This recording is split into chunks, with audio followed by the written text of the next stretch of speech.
Traveler, Paimon. It's been a while. What's up? As it happens, there is a letter here for you. Oh. One moment. Here. A letter? From who? Dear Diary. Oh. I'm Kale. I work as a trainee forest ranger under my master, Tainari.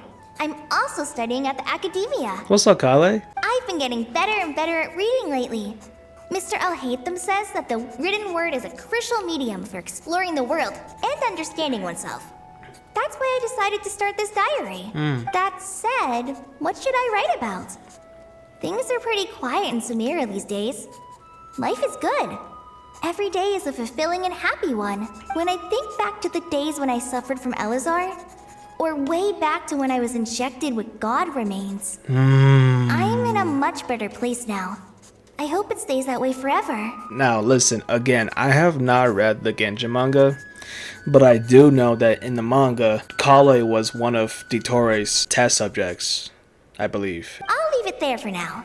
Master said he'll take me shopping in Sumeru City today, which is great, because I've been meaning to visit the toy seller at the Grand Bazaar for a while now. Toy seller? Wait, child? Kale, time to go. Yes, Master! Wait, Sethos.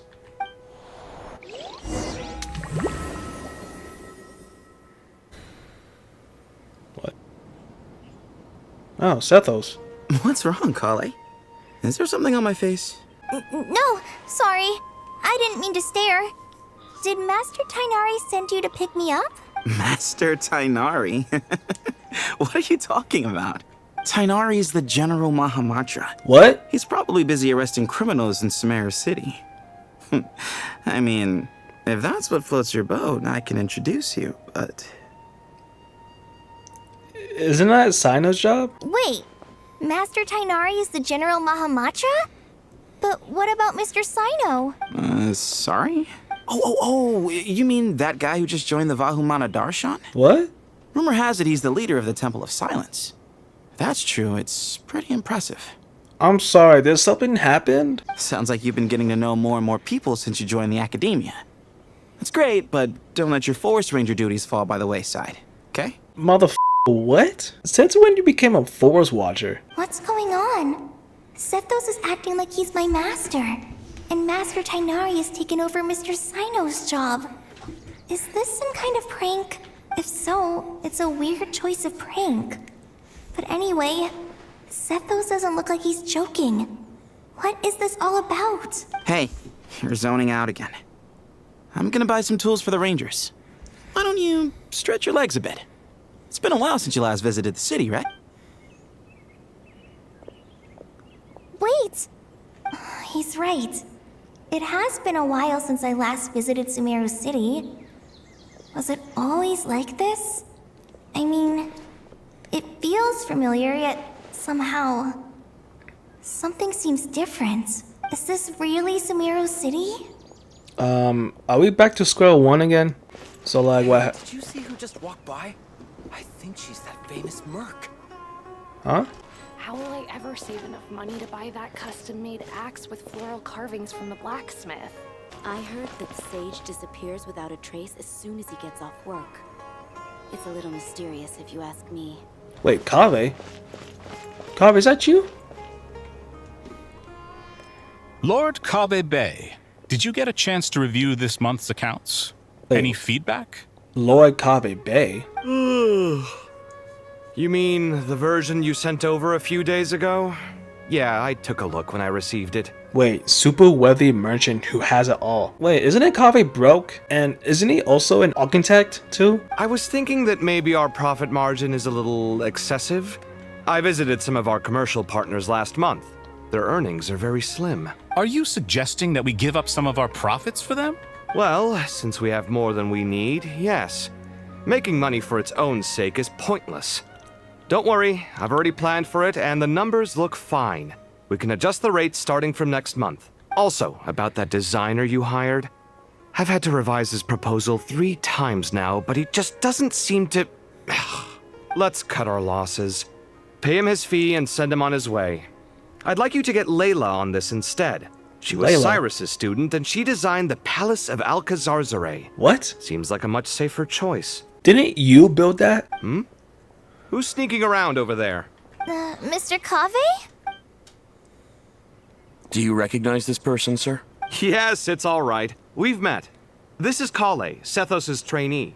He brought her along the last time I went for drinks with him. What brings you to the city, Kale? Is your master here too? No, this is all wrong! Why is Mr. Kave saying that too? Tainari is my master, not Sethos. This can't be real. I have to ask someone else. There's gotta be someone else out there who still remembers the truth. Nahida, we need some help. Hey, wait! Don't run off! How strange. What's gotten into her today? It's like everyone switched places. I guess I'll keep looking around. Hey, bud, can I ask you a favor? Is that alright if I borrow your thesis? Don't worry, I'm not gonna copy your work. I just need it as a reference. I guess that's okay. But if our theses end up sounding too similar, it's gonna be easy for them to spot. Yeah, trust me, plagiarism's the last thing on my mind. The only reason I ask is it's been really hard to get my hands on any reference material lately. Why don't you go ask the Grand Conservator? Candace should be able to find you what you need. Candace? She's super friendly. I'm sure she'll be happy to help. Really? Wait. I always assumed she'd be tough to negotiate with. Fair enough. I'll try my luck at the House of Dana later then. Wait, Dunya's all. Would you like Hey. a cup of coffee? Wait, Would you what? like a cup of coffee? The store's been pretty busy lately. Wait. Lots of customers have been feeding Ashru, who watches over the shop, and now Ashru's put on quite a lot of weight. Maybe I should put up a sign saying, please don't feed the cat. Hold on, bro. What is going on? Students are under so much pressure these days. Sometimes I just want to write their papers for them. Peculiar papers come to me for review every day. I really wish they were able to relax once in a while and not be constantly plagued by academic conundrums. It doesn't do a person any good to spend too long down the rabbit hole. Lots of visitors today, I see. Welcome all. Hey, Rahman. You know that guy who sells face powder on Treasure Street? I haven't seen him around in a while. Any idea what happened to him? Oh, you mean a Hongar? Yeah, he got into a brawl with Shavirme on Treasure Street. He's been banned from setting up shop there for now. Seriously? Oh, well, that's a shame. I was planning to pick out some makeup for you. Oh, don't worry about it. The legendary Flame Mane discussing makeup with the Zubair Theater star dancer. Now there's something you don't see every day. Flame Mane? You know, I'm not actually sure when people started calling me that. Maybe the other Eremites thought I needed a fiercer title to scare people off? To be completely honest, I think the title would fit you better than me, Dia. You think? Can't say I've never imagined myself as a merc. Principal If I ever Dance? give up the dancing, maybe I'll head to the desert and give the Eremite life a try. Nah, I'm being dead ass. What the is going on? How is Dia a dancer and Nilu a flame main? Nilu, you're a dancer. Okay, and Dia, you're the flame main. So, what's going on? You would? Is that so strange? Oh, not at all. In fact, I've actually had similar thoughts before. If I ever get tired of sleeping out in the wild, I think I might go look for a job at the Zubair Theater. I've adored the dance of Sub-Zeros ever since the first time I saw you perform it. What? If the chance ever came up, I'd love to try it out on stage for myself. Really? If our manager Sataria heard you say that, she'd hold you to it. Probably grab you by the sleeve and never let you go again. Hey, when that day comes, I'll do your makeup myself. How's that sound? Sure. If the day comes, I'd be honored. What is going on? Everyone I know, everything I've ever known. Suddenly it's all a jumbled mess. The question is, who's right? Them or me? My head feels so heavy. I can't think straight.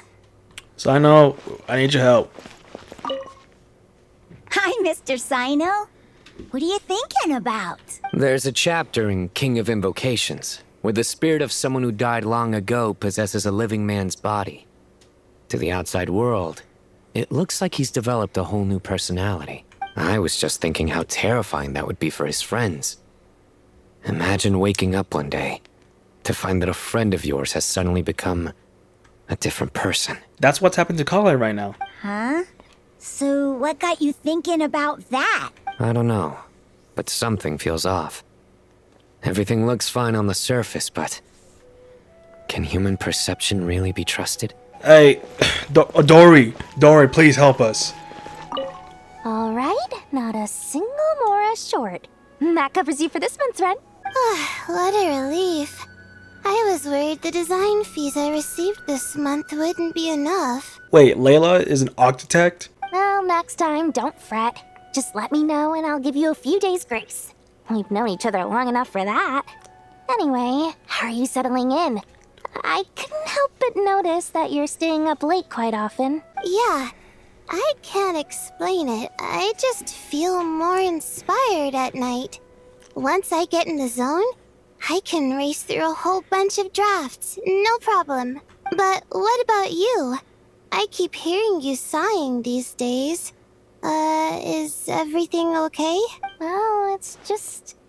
Don't you think this house is a little small? Wait, isn't that Al Haytham's and Kabe house? Ain't no fucking way. I guess I should be used to it after living here for so many years. But for some reason, I've been feeling claustrophobic recently. I want to move somewhere bigger. Once I've made enough Mora, I'm gonna buy a huge new house. As big as... at least as big as the Palace of Alcazarzaray. That sounds really expensive. Alright, first we got the gays living here. And now we got the lesbians. Motherfucker. True. I'll never be able to afford it on a scribe's salary alone. I need to find another way. Bro, what is going on, my dude?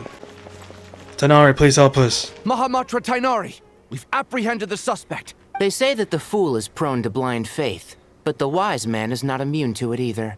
Suraj, do you have anything to say in your defense? Tainari. Suraj? You were the one who turned the sages against me. Just a few words of caution from you was all it took to destroy my research. And now you're trying to stop me again? You should know that mechanical life is the future! We must cast aside our useless flesh and— That's enough. I'm not in the mood to listen to your lunacy. Anyone could tell you how amateur your work is. Karina, Ilias, put him somewhere safely out of the way. Yes, sir. Next on the agenda is... Master? What is it? Wait, did Professor Zahahati send you? She's been encouraging me to take on an apprentice. Might be getting a bit ahead of herself there, though. No, Master, it's me! Kale, listen to me. Something really weird is going on in Sumeru City. It's like everyone's identities have switched around. You're not the General Mahamatra. You're a Forest Watcher. Just yesterday, we agreed to come to Sumeru City today to go shopping together and... All right, there's no rush. Let's back up a little. Your name is Kale, correct? Although this is our first meeting, you do seem strangely familiar somehow. What? Is there anything I can help you with? No.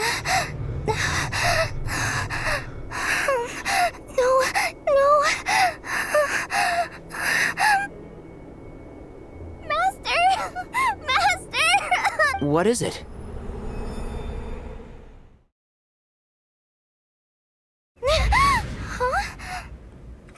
Oh, it's just a dream. Oh, shit. Oh, dude. Did you have another nightmare? I've told you before. When you're tired, lay down on your back in bed and get some proper sleep. It's much better for you than napping on your front. Poor posture obstructs your breathing, which can lead to all sorts of weird dreams.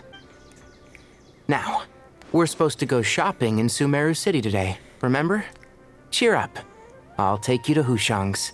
I heard he's got some new toys in stock. Go wash your face, take some deep breaths, and... What? Are you fucking kidding me?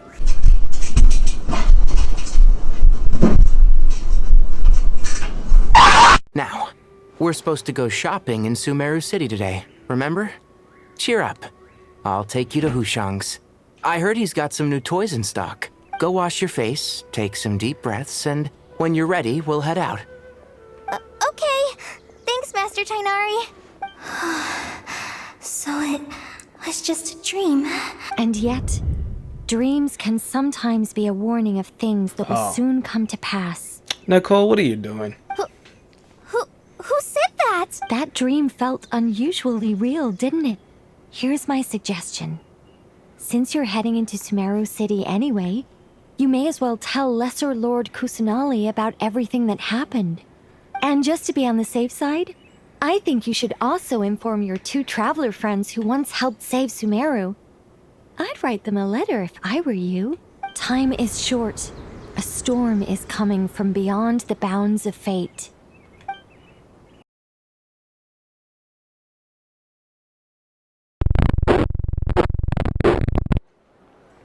What a strange situation. No wonder Kali was in such a rush to write us a letter. Imagine waking up one day to find that everything around you has changed. You might not even recognize Paimon anymore. Oh, that's a scary thought. Let's get to Sumeru and find out what the heck is going on. I can't believe I have to move so far away on such short notice. I made an automatic watering device so that my flowers won't wither and die while I'm away from home. Hey, do you think renovation works is the real reason they're moving us to Caravan Rebot? There's a rumor going around that Sumeru City's buildings aren't earthquake resistant enough. Maybe that's it? All we know for sure is that the order came down from the Dendro Archon herself. Thank you, Sage Baladuri. You really didn't have to stay with us to the end. Damn, nice beard. Don't mention it. I'm your teacher. It's my job to look after my students. Is Panya doing okay? I think so. She just left the city with her mother. This'll be her first trip away from home. She's handling it much better than I imagined. As her father, it's quite a relief. I just hope they have a smooth trip. Pack up your things. It's time we got going too. As if work and family aren't enough to deal with already. Now they're telling us to move to Caravan Rebot because of renovations? Renovations? I bet it's just some vanity project. I don't trust the Dendro Archon, nor any of the sages. Especially not that new Grand Sage, what's his name, Nephis? Nephis? If you ask me, he's the worst of the bunch. Hey, mister. Are you a robot? Shh! Look! He's pretending to be human! He definitely doesn't want anyone to find out he's a robot. I am a robot. Oh my god. I was designed to infiltrate the human world undetected. My mission is to find an opportunity to destroy humanity. This guy lost his mind. I knew it! It's just like in the Pixar books. What do we do? We're the only ones who know his secret, right? Surely he won't silence us for good. You have discovered my secret. Now I must take you as my prisoners. I will tickle your feet until you join the robot army. What? Don't be afraid. I'll protect you. Take this, robot! Ow, ow, stop! I was just kidding. I'm human. I'm human! I'm only human, after all. Kale! Traveler! Paimon! Thank goodness. I'm so glad you made it. Of course. We won't let anything happen to you, Kale. So, what's going on in Sumeru City? Looks like lots of people are moving or something. Yeah, I was just gonna say, after I wrote my letter, Master and I went to Sumeru City and told the Dendro Archon everything that I experienced, from start to finish. What did Nahida say? She was silent at first. It seemed like she was deep in thought. Then the next day, we got told that she was ordering everyone to leave Sumeru City immediately and move to Caravan Rebot. The entire population of the city has to move? Why, though? Not just Sumeru City. The evacuation also includes Lokapala Jungle, Avidia Forest, Ashavan Realm, and Ardravi Valley. Damn, everyone? For what? Why?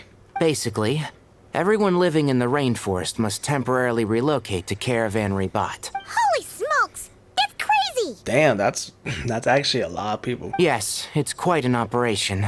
Even if people only bring the bare essentials, The scale is simply enormous. They've requisitioned almost all the Sumpter Beasts in Sumeru for the task, including the entirety of Dory's Sumpter Beast Park. Did Nahidia give them any introduction as to why? The Dendro Archon said that what Kale experienced was not a dream, but a warning. Oh. After our meeting, she immediately summoned the 6 sages to analyze the situation and discuss countermeasures. They concluded that the events seen in the dream are very likely to become a reality, and that an unknown danger is rapidly approaching. Detore, he's back. Oh, please keep that to yourself. We don't want to cause widespread panic. The official reason they've given is a large-scale renovation of the rainforest ecosystem. People are skeptical, but there haven't been any major incidents. So far, at least. The Dendro Archon seemed really worried when we spoke to her. She said you can go visit her in the Sanctuary of Surasthana when you arrive. She also said she'd hold out until the very end. Tainari? Kale? You got a minute? I need a hand here. One moment, I'll be right there. As a forest watcher, I've been tasked with assisting with the relocation work. There's a lot to be done, and they need all the help they can get. This will be the final group of evacuees from Sumeru City. While they're away from home, they'll be heavily reliant on outside help. Thank you for coming in our time of need.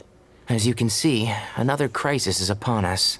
Excuse me, sorry to trouble you, but could you help an old man find his medicine? It's buried somewhere in my luggage. Where's my mom? Where did she go? Don't worry. It'll be okay. Those items are worth a small fortune. Make sure you store them somewhere safe. You understand? I bet you thought you'd get away with this in the chaos, huh? Guess again. No petty thief gets past me.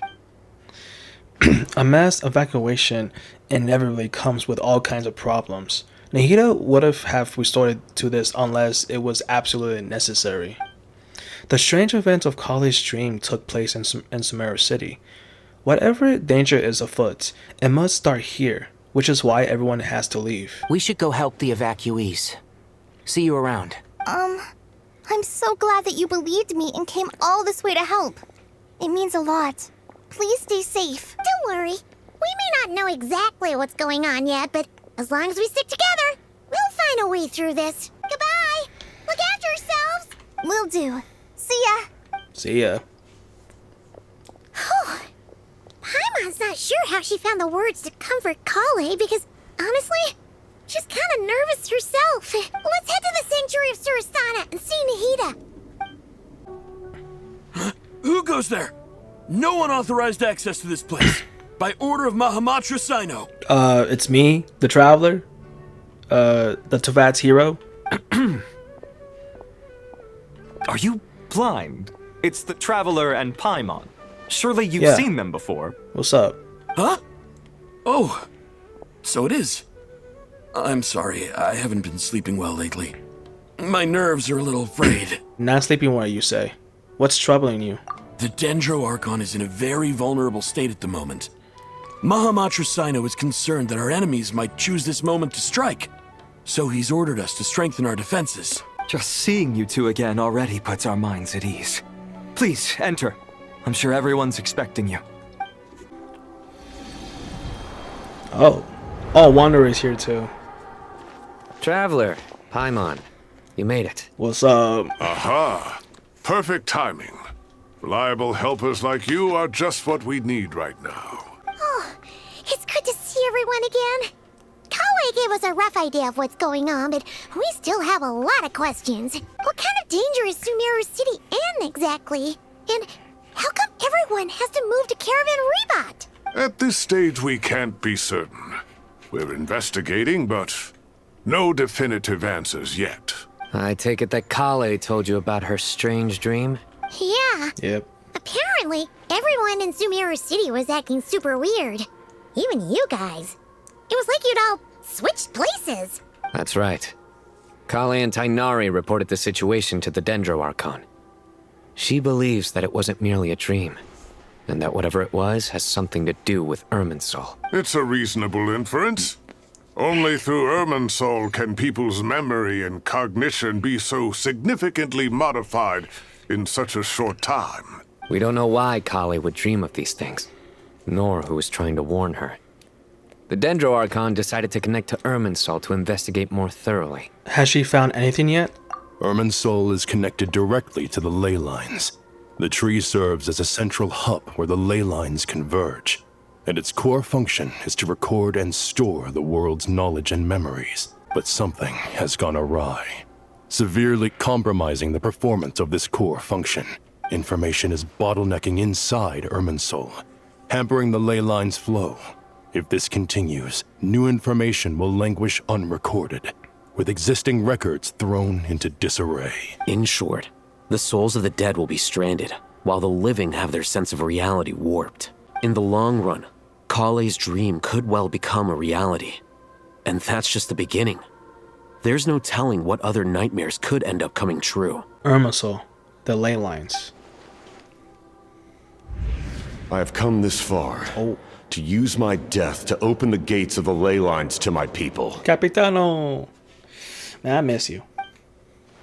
In Natlan, the captain was storing standard souls inside his own heart. It was only after the rules of the Night Kingdom were amended that they were finally able to return to the ley lines. And that was just one nation. A problem with Irminsul itself could end up affecting all ley lines worldwide.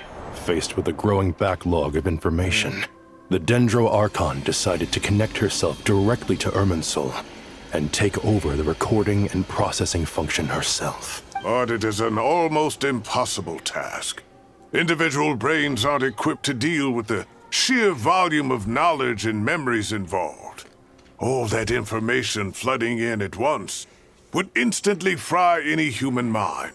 And for a god, even for a god, the suffering must be unimaginable. The Dendro Archon's power originates from Irminsul.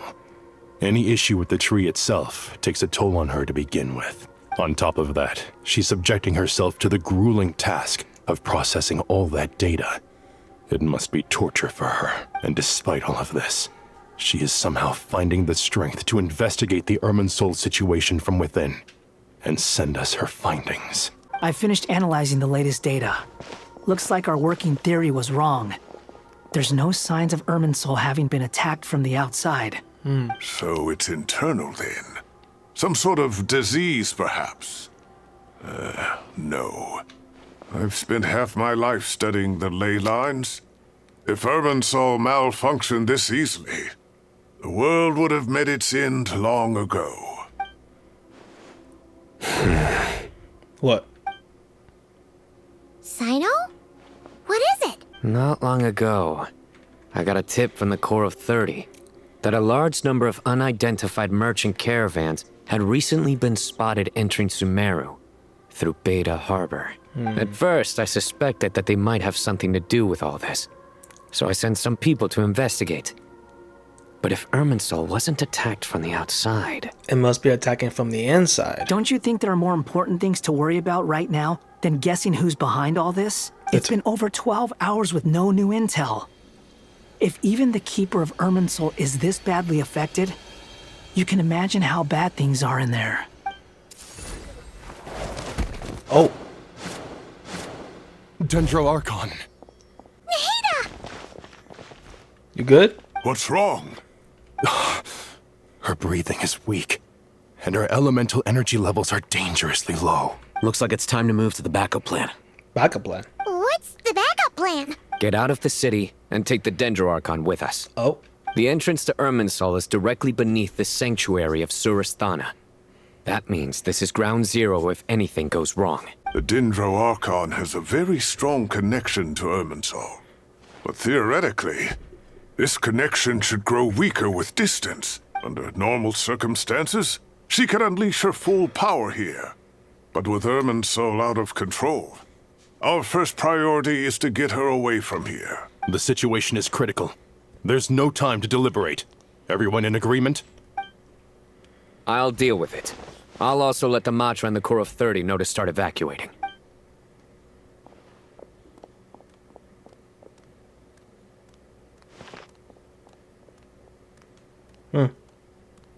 Let's go. No sense grieving when there's nothing more we can do. Agreed. We'll be back as soon as this is over.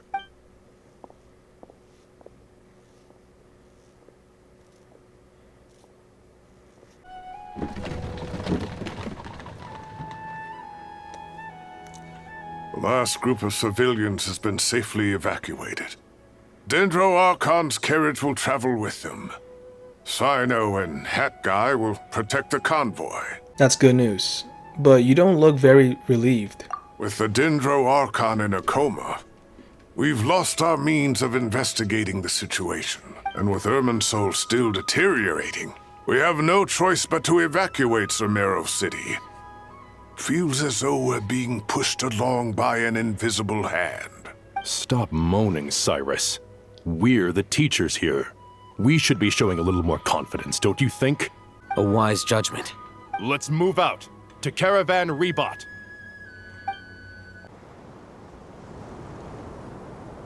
Sir, all units are in position. Good. Everything is going to plan. Oh. Interfering with Sumeru City is a necessary step, so do not hesitate. The Irminsul situation will not harm you. We need to speed things up here, too. We don't want to keep our client waiting, do we? No, sir. You have my word. Everything will be completed on schedule. They say that fervent ambition attracts the favor of the gods, and with it, a vision. But we appear to be the exception. So, is our ambition not strong enough? Or does it threaten the very foundations of this world? Pantalone was good. Hat Guy! What's up? What? Nothing. You just look like you were lost in thought there. Do you have any ideas about what's going on? From what I know about Irminsul, the system doesn't break down that easily. I don't have the faintest idea who could have done this. Actually, one name did cross my mind. But, he's already dead. Totoro? So, can I assume that this period of time away won't count as part of the rental period? Maybe we should deduct it from next month's payment. Sure. Great! Wait, why are you suddenly being so reasonable? What's the catch? I'm always reasonable with rental payments. Like the time I refused to let you use that wine you brought home as collateral. That was a perfectly fair request, and you know it! Everyone runs low on funds now and then, don't they? And that bottle of wine wasn't cheap. You ought to be thanking me. Anyway, Sumeru City should be empty by now, right? With no one at home, I've been worried about security. I'm worried about burglars. What would they steal? That new scroll you bought? Ah! I'd almost forgotten about that. Oh, I only went and hung it up in the most conspicuous spot in the house. If anyone breaks in, it'll be the first thing they see. Well, no one but you gave it a second look while it was on display in the shop. I doubt anyone would go out of their way to steal it. You say that, but what if there's a thief out there who shares my aesthetic tastes? Then you can only hope he shares your taste in expensive wine as well. Always worth having some collateral. You! My favorite gay boys. How is the Dendro Archon? Her breathing is steady. I prepared some therapeutic incense for her, but it hasn't had much effect. Her vitals are still very weak. Based on the information you've provided, I have a working hypothesis. Her condition is partly due to Irminsul's influence, and partly due to a physiological imbalance caused by the rapid depletion of her power. Elemental energy usually flows through the body at a relatively constant rate. The body grows accustomed to this rhythm, so when it's thrown out of balance, physical symptoms will appear. Is this similar to the ley lines? Overloading and withering both directly affect their vitality, potentially causing irreversible damage. Correct. From a biological perspective, if you overexert yourself, you pay the price with your life. The Dendro Archon is not only drained of power, but her life force is at a critically low level. Is there any way to restore her health? I know the ley lines have strong self-healing abilities. As long as any blockages or pollutions are dealt with, they can quickly regain their vitality. But what about people? Well, gods. What's their capacity for self-healing? Before we think about that, there's a bigger predicament to resolve. Restoring the Dendro Archon's power requires us to heal Irminsul first. But that will be extremely difficult without the Dendro Archon's power. Paimon's already getting lost here. Me too. Tanari and Sino are discussing the current situation at peace. I have to concentrate hard to keep up. Master Tainari and Sino look so serious. I've not heard Master speak in this tone for a long time. Tainari. Oh, what the are these people? Master Nephis. Sages. Oh, it's a sage. Oh. Tainari, haven't seen you in ages. Have you gotten taller? Or did your ears get longer? Man. Hopefully the former, Uncle Baladuri. Sino, where's Professor Cyrus? I thought he'd be with you. He went out into the wild to investigate the situation.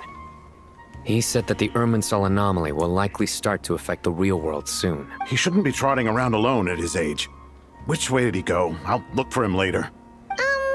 Would someone mind introducing us? Ah yes, of course.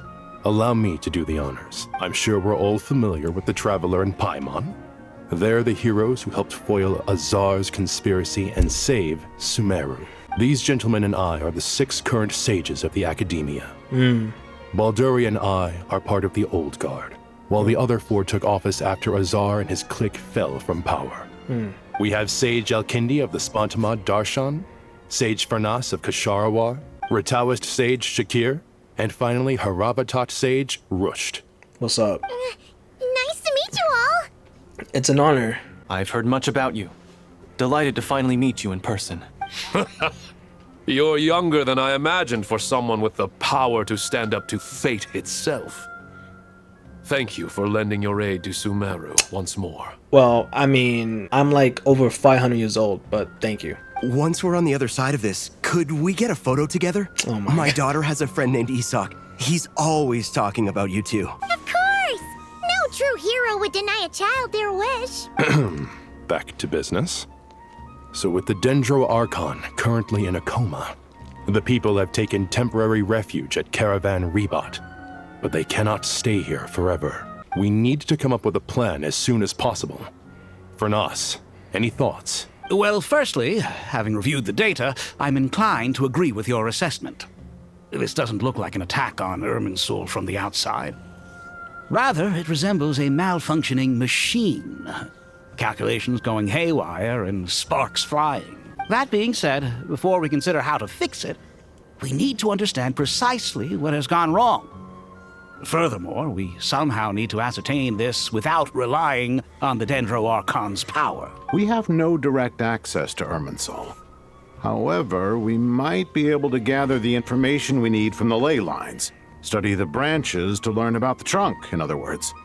Wait, is that what Cyrus is up to? I wonder he ran off to research in the wild.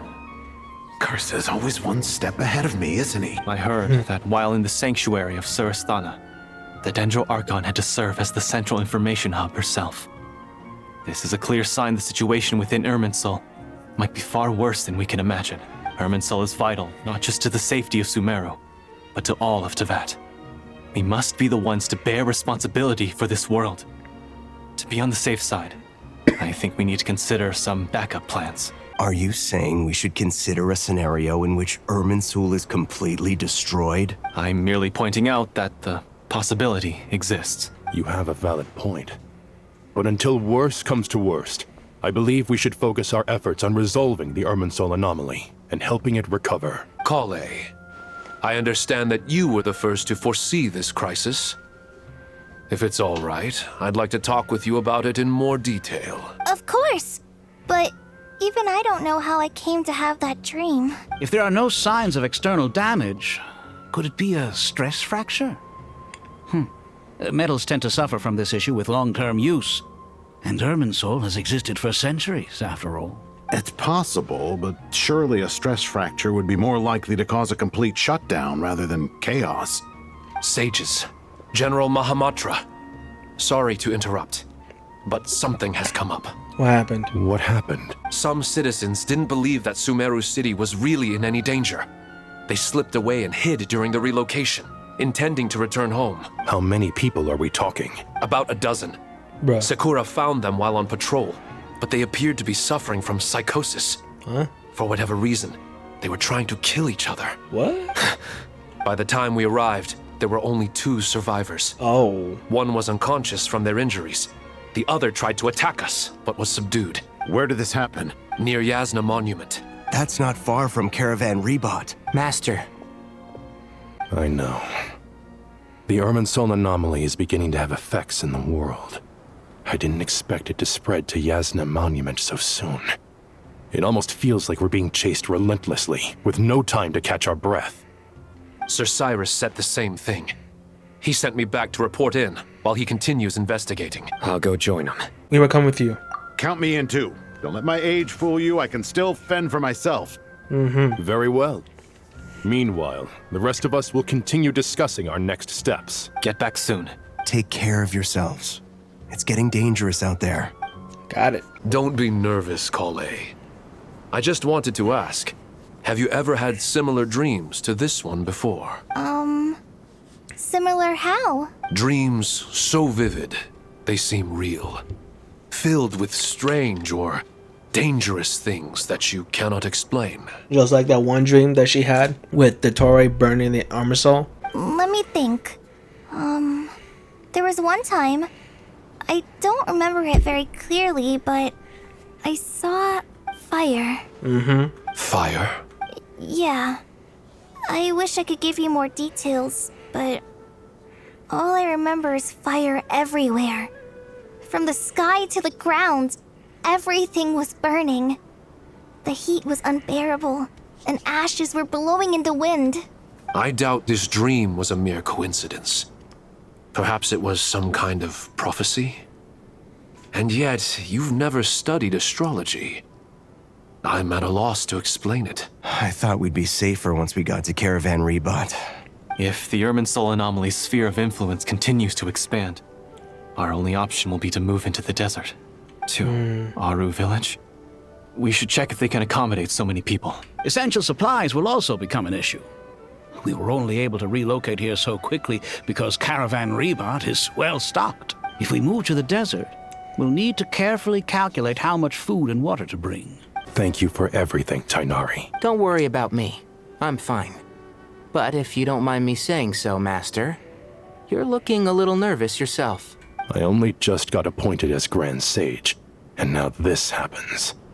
It's quite overwhelming. Looking back now, I don't think I handled the situation with Azar very well at all. Yes, I protested, but I went about it the wrong way. Instead of helping, I just ended up getting locked away. Now that I'm the Grand Sage, I have to be responsible for everyone's lives, including the dozen or so who fled to Yasna Monument. I can't help but blame myself for their deaths. It's only natural that you want to do the best job you can. But, Master, we both know perfection is impossible. Facts. You're right. We may well be heading into the desert before long. Feeling up to it? We left in such a hurry that I didn't bring any sun lotion, but I'm sure I can make some from local ingredients here. That was a big part of my graduation thesis, after all. Still remember? Of course, like it was yesterday. I remember asking you if you'd like to stay and teach, but you turned me down without a moment's consideration. Anyone else would fight tooth and nail for the chance to research by my side, but you couldn't get out the door fast enough. Weren't you afraid I'd hold up your thesis and stop you from graduating? If you'd pulled a move like that, I would have reported you to the Matra right away. You wouldn't give me a second chance? What about the bond between mentor and student? No, Master. I would not sit by and watch you go astray. Very good. Then I taught you well. Classic Tonari.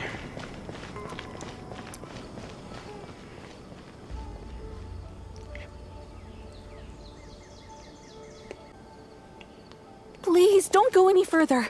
As you get closer to Sumeru City, there's no knowing what dangers you might encounter.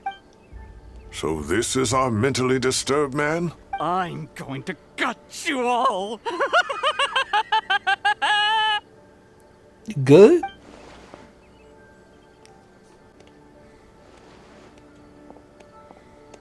Cyrus, you didn't even bring a single guard? Do you think you're some sort of warrior? It's fine. Come here and look at this. Oh, it's... A Leyline blossom. That's right. Flowers that bloom from openings in the ley lines, indicating some sort of anomaly. I don't believe I've ever seen a color like this before. Did you discover it nearby? Not just here. Way over there, too. They're everywhere. There's even more in that direction. How did you ascertain the situation further ahead?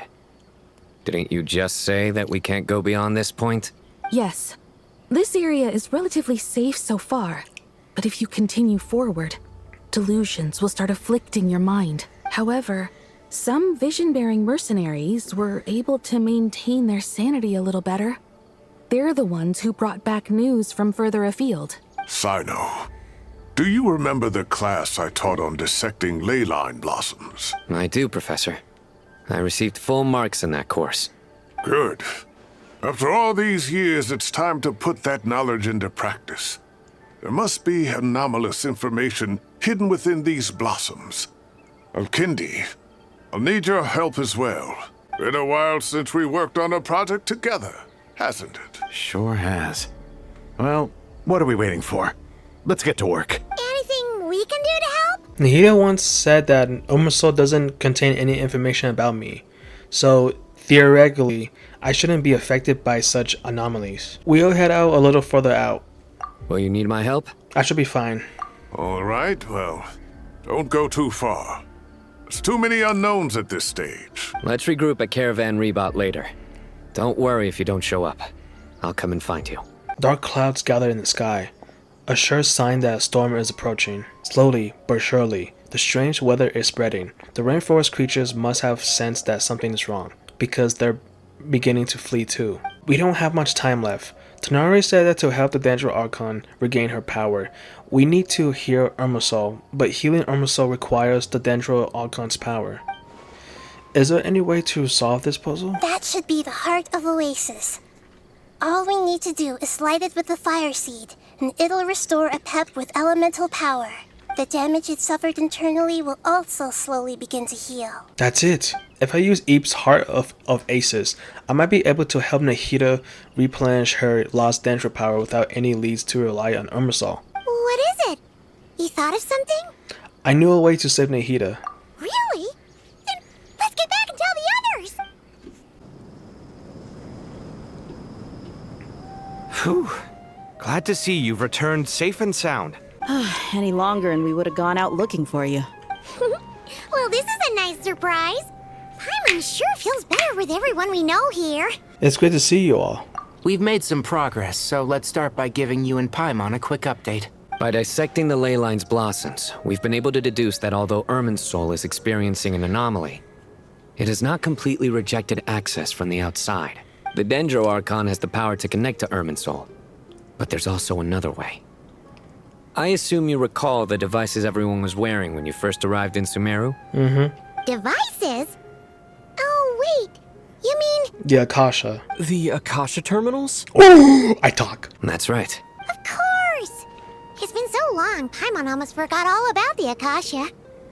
Wasn't it shut down, though? Yes, but although the system isn't currently operational, the technological infrastructure is all still there. And it turns out that a certain someone gets so bored at work that he's actually read through every single one of the instruction manuals. No prizes for guessing who that was. If praising others is that embarrassing for you, you can simply spare yourself the ordeal. As much as it pains me to say anything nice about him, there's no denying his intelligence. He rarely forgets anything he's read. The Akasha is exactly what Sumeru needs at this moment. Between us, we should have all the knowledge and expertise we need to get it up and running again. But if I recall correctly, doesn't the Akasha need a Gnosis to function? That's exactly right. The Akasha relies on the Gnosis as a power source, and in its absence, we'll need to find an alternative. To tackle this problem, it looks like we'll be relocating once again. Namely, to the Temple of Silence. Ring any bells? It's the only major institution in Sumeru dedicated to preserving the knowledge of King Deshret's civilization.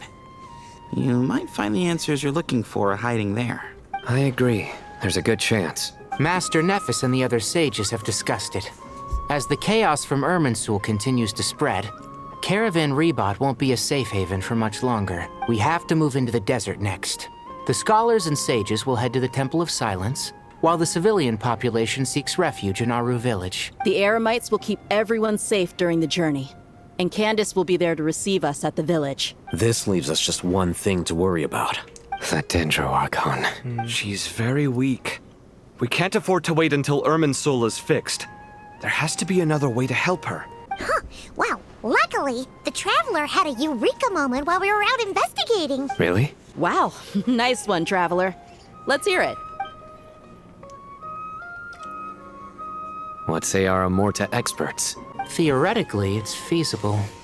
From what you're saying, although elemental life and elemental energy have their differences, the Dendro Archon has explicitly stated that she can imitate the power of the former, in which case, as long as Apep is willing, she should be able to convert her own power into a form that the Archon can use. It wouldn't be difficult for her at all. The only problem is convincing her to help. I will find a way to pursue her. Yeah! Even though she wasn't exactly friendly the last time we met, she didn't refuse to talk with us. When she realizes the danger that Nahida is in, surely she won't turn a blind eye to it. Well, hopefully not. Either way, we're not exactly spoiled for choice here. Hey, it's better than having no options at all. I agree. Without Irminsul's aid, the legendary Dendro dragon Apep may well be the only living thing in Sumeru who can help our Archon recover her power. There's no time to lose. I'll bring this proposal to Master right away. If he and the other sages agree, we'll split into 3 teams. The academics will go to the Temple of Silence to look for a solution to the Akasha problem. The Eremites will escort the civilians safely to Aru village, and the Traveler and Paimon will take the Dendro Archon to see Apep. There's still a long road ahead, and no knowing if we'll make it. But at least we have a direction now. I'll take it over floundering around in confusion. If there are no objections, then let's proceed. But before we adjourn, I would like to leave you all with some parting words. No matter the distance between us, there will always be an invisible force tying us together. May the bonds forged in the past shine bright like stars and open a new path before our feet. Huh. Is that from King of Invocations? This fool. No. This one's from King of Invocations, the sequel. Okay, side note. What's the difference? The sequel's much cooler. Well, it was very apropos. Once this is all over, I'll give everyone a copy of King of Invocations and the sequel to show my gratitude. Come on, let's get moving.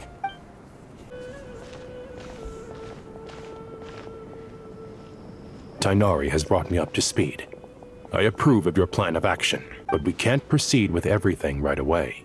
The people need to rest.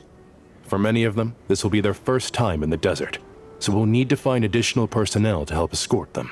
You two, please go on ahead with the Dendro Archon.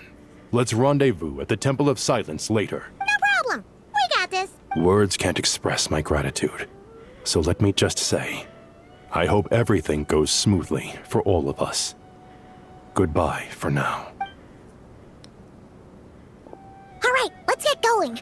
If Paimon remembers correctly, the last time we saw Apep was in... Traveler, Paimon. Could I borrow you guys for a moment? It'll only take a second. Kale, what's the matter? Well, the thing is, Master Tainari once told me, after you raise a problem, you should think about how to resolve it. But ever since I had that dream, I feel like I haven't been of any help at all. I tried my best to keep up with the conversation, but there was so much new information, I couldn't take it all in. So, I just wanted to ask, do you have any tips for me there? Paimon knows exactly how you feel, but fear not. Everything you need to know is right here in Paimon's notes. Sumeru chapter. You keep notes? It's got tons of info about all the things we've seen and heard on our adventures. Some parts are a little simplified, but hopefully it all makes sense. You sure kept that one quiet. You see? Being the greatest guide in Tibet isn't just a fancy title. It takes a lot of hard work. Okay, Paimon, I see you. Paimon doesn't always understand the things you're talking about with other people. Whenever that happens, she notes down the confusing parts and goes over them in her own time. Okay. This is perfect. Could I borrow it? Sure. Matter of fact, you can keep it if you want. Paimon has another copy. Another bitch. The spare copy was originally meant for the traveler. Oh. Paimon used to worry that one day he might not need a guide anymore, so she wanted to have a gift for him in case we ever parted ways. Man, Paimon, you always be by my side, man. Come on. We ride together, we die together, man. Man, Paimon, you always gonna be with me to the very end, man. Come on. Don't be like that. But it doesn't seem so necessary nowadays. We have so many more places to see together. One copy will be enough for both of us. Thank you so much. But still, these are your treasured memories. I think I'll make my own copy and then return the original to you. Anyway, that was all. I won't keep you any longer. Have a safe trip. See you again soon. See ya! See you. Alright, time to bring the Hida to see a Pep. Let's hope that old grouch is in a negotiating mood. Oh. I had a feeling your kind might come calling. The ley lines are in disarray. Something has gone wrong with Irminsul, yes. Nothing gets past you. I guess we can't skip the explanation then. Even from a great distance away, I can sense that Sumeru is headed for destruction. You who took our home from us, prepare to watch as your own world is plunged into oblivion. Oh, how the cycle of history comes to a poetic conclusion. This isn't a joke, Pep. Nahida's in grave danger. Can you please help her? Is she now? Then do explain. For what reason should I lend Boer my assistance? Apep, if you truly despise gods and humans so much, well, after the great humiliation of being helped by a god in the past, shouldn't you be jumping at this chance to balance the scales? Now that is a compelling reason. When El Ahmar plotted against me and I was tortured by forbidden knowledge, it was Boer who saved me from agony. And though I regard with shame the pity of my enemies, to receive aid without repaying it would likewise tarnish a dragon's dignity. Oh, tiny Boer, puny humans. Just this once I shall deign to show you the true power of dragonkind. Whoa! It's happening again! We're gonna get sucked in! Hold on to me.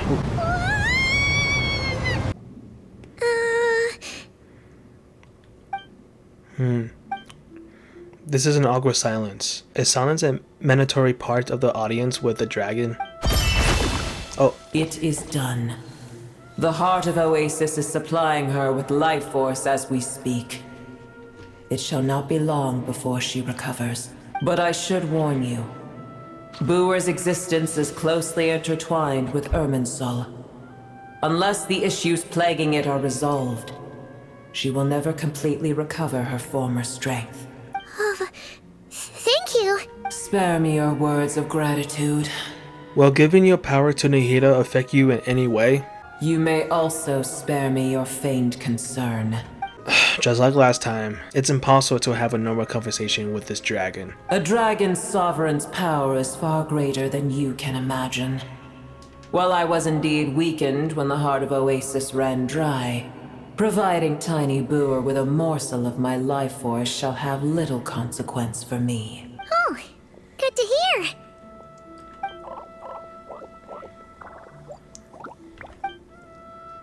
Just like Apep once said, the elemental life forms who merged with her have now been reborn. The knowledge, memories, and emotions they once had are gone, and yet, for some reason, they seem drawn to Paimon and me. Ever held in high favor, I see. Oh, well, you know. The compliment was sincere. Simply accept it. Come to think of it, I'm curious how Apep sensed the ley line anomaly from so far away, and immediately guessed that something was wrong with Irminsul. Could she know something that we don't? Apep, do you know much about Irminsul? I did once. That tree was not planted by the heavenly principles. Oh.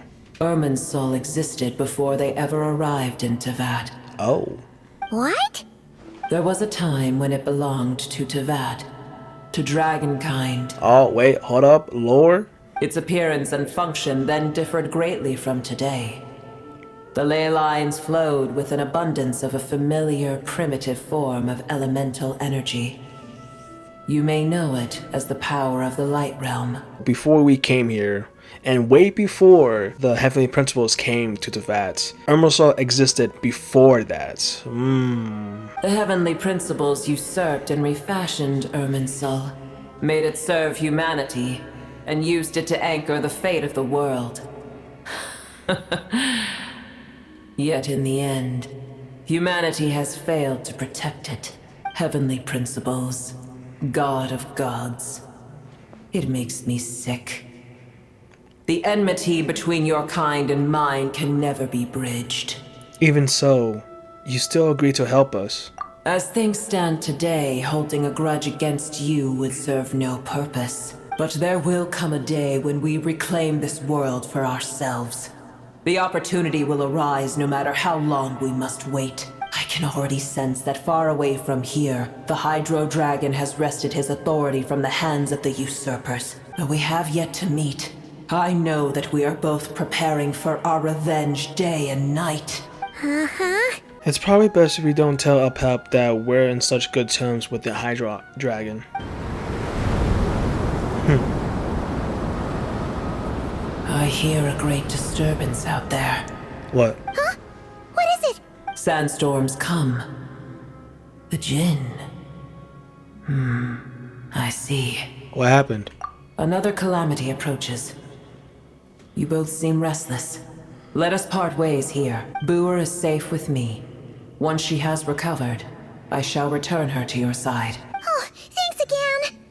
Take care, alright? I told you already I have no need of your feigned concern. There she goes again. We've done what we came here for.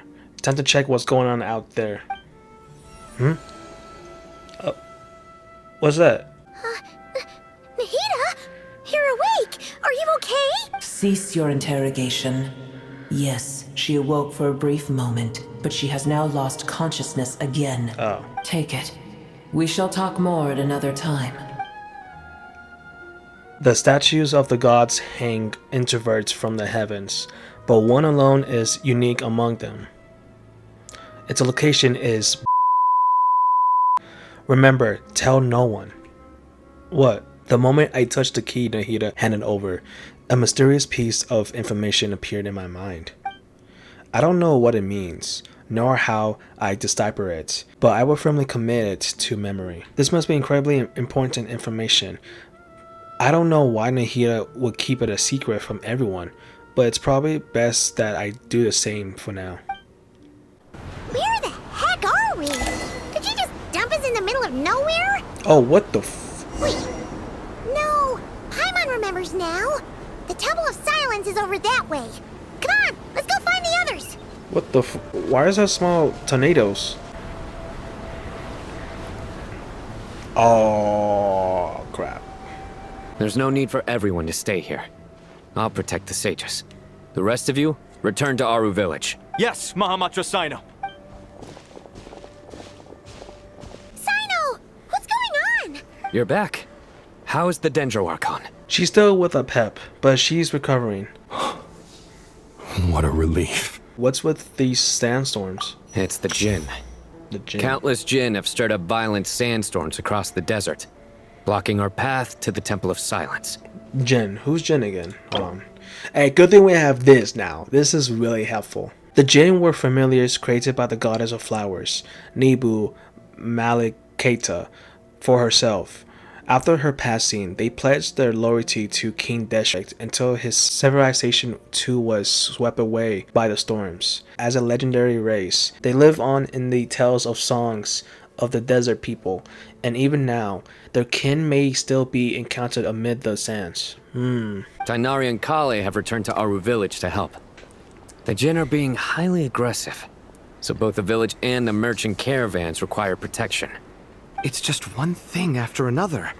Where did all of them come from anyway? In all my trips to the desert, I've never seen anything like this before. As I see it, the only possible candidate is Gurabad. Gurabad? Baladuri could explain in more detail if he were here. All I know is a rumor I've heard about from previous trips to the desert. Supposedly, a great number of dormant Jinn lie sealed beneath that city. Jinn from Gurabad. Huh. A familiar figure comes to mind. Oh, that racist bitch. Gurabad is, for me, a fated land.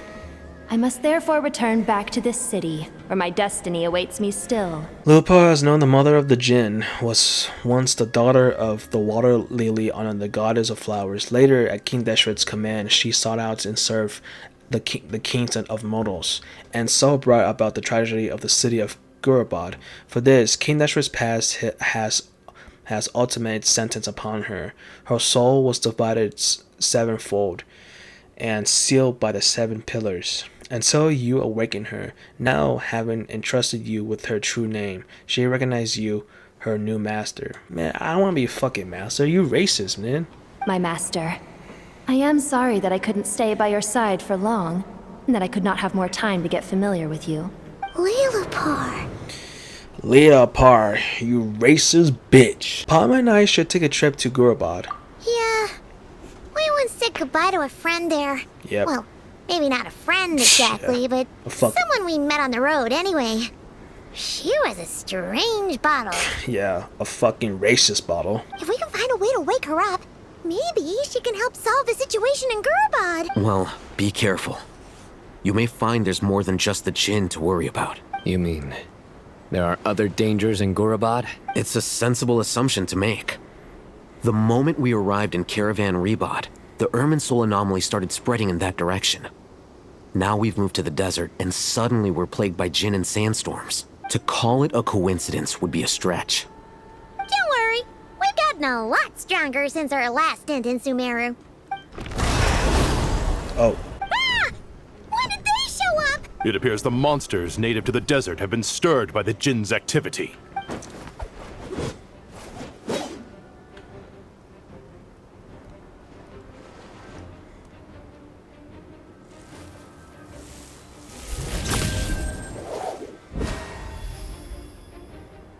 You should get going. We'll take care of things here.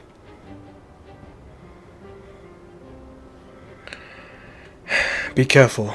You too. Don't do anything too risky. You got it? Got it. The Jinn are swarming out of Gurabad! Gotta be fucking Looks like Alhita was right! Let's get inside and see what's going on! They just keep coming! Oh my How god. many of these things are there? We'll never take them all round! Let's just head further inside for now! Any more? Target spotted! All units at the ready. Oh my god, you sons of bitches. Fatui, of course. This place is a stronghold! Are they the ones behind all this? Yep, just go. Fighting Jinn with one hand and Fatui with the other? This is pure chaos! Oh great, man. Welcome to some. Nope. Nope. I'm going. See ya later. I'm going inside. Bye. I don't. Do you see that strange machine? Oh, what the fuck? Paimon has a sneaking suspicion that that's the thing wrecking Gurabad and setting all those dangerous Jinn free. The target has reached the core zone. Requesting backup. Repeat, requesting backup. Backup en route. Stop him at all costs. This hunk of Jinn's gone kaput. Now we can finally... It seems my subordinates failed to stop you in your tracks. Apologies, sir. There is no need to apologize. You did well to hold your ground against such a powerful adversary for as long as you did. I must commend your courage and perseverance. So, you're in charge here, huh? First the problems with Irminsul, now this mess in Gurabad? Are you the ones responsible for all this? I'm afraid I cannot answer that. Why not? I assume you aren't naive enough to expect answers from an enemy. Oh, this guy is so snooty! However you want to spin it, you're clearly involved in this somehow. So you can either start talking, or we'll have to make you talk. Let's get him! Traveler, what's wrong? Something seems unusual about him. Is he trying to provoke us? This feels like a trap. Judging by the tents and supplies, there must be many more Fatui stationed here than a few we saw on the way in. So where are the rest? You're remarkably calm. Some would act more rashly upon finding the ringleader all alone. But you keep your cool. Even as your enemy, I must applaud you. Did you show yourself just to say that? Is this you trying to take back control of the conversation?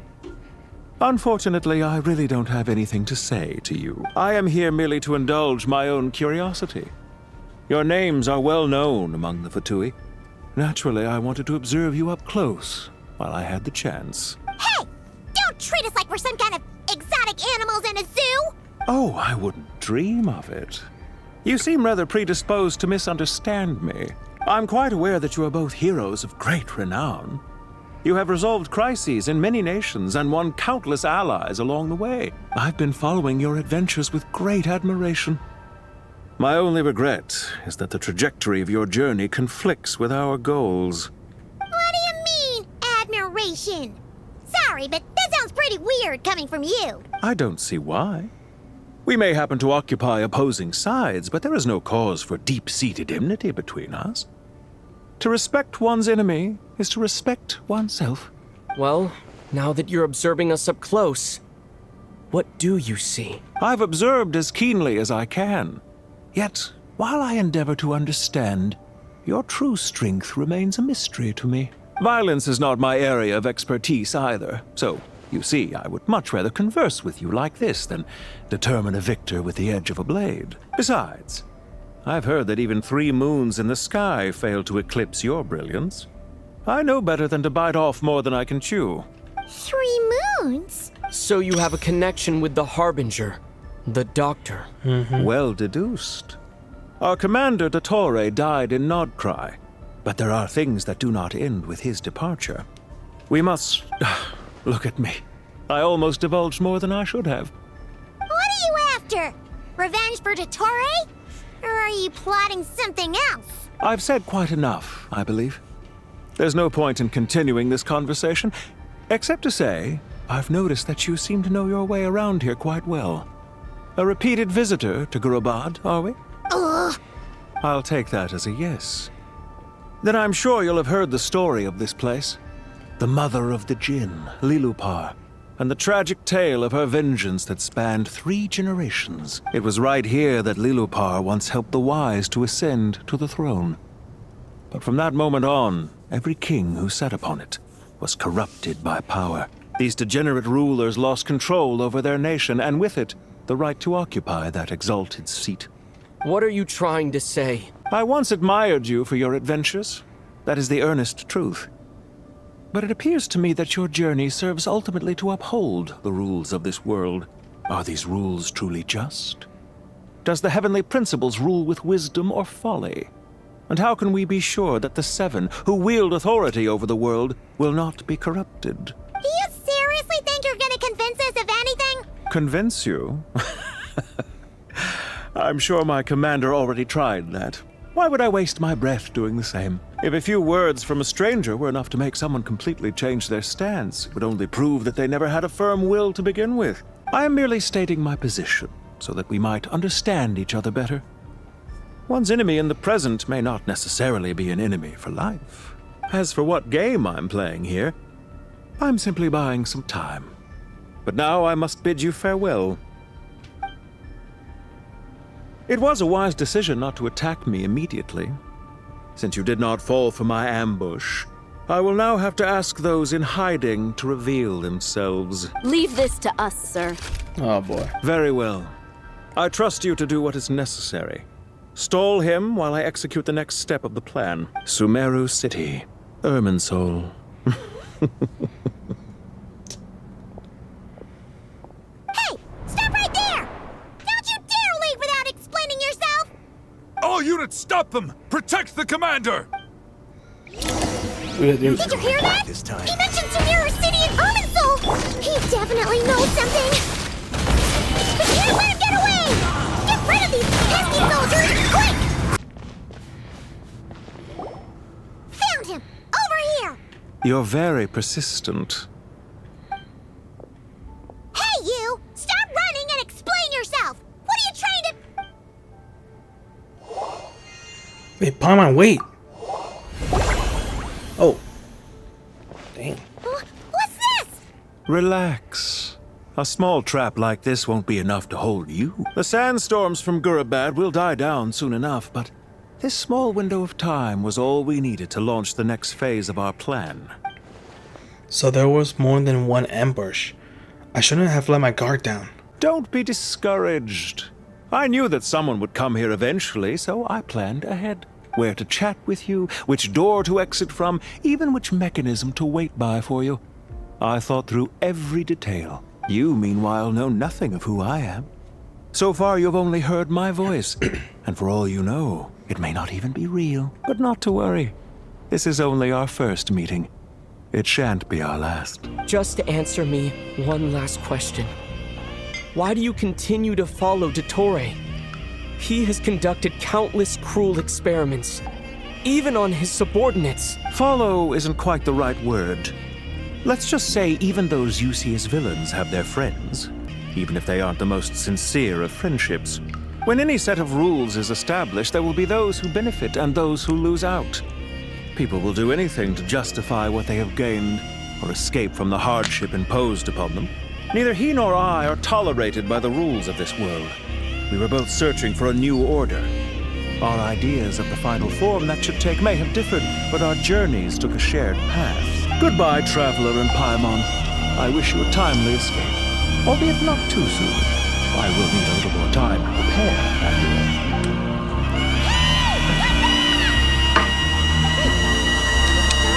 Oh no, not this again.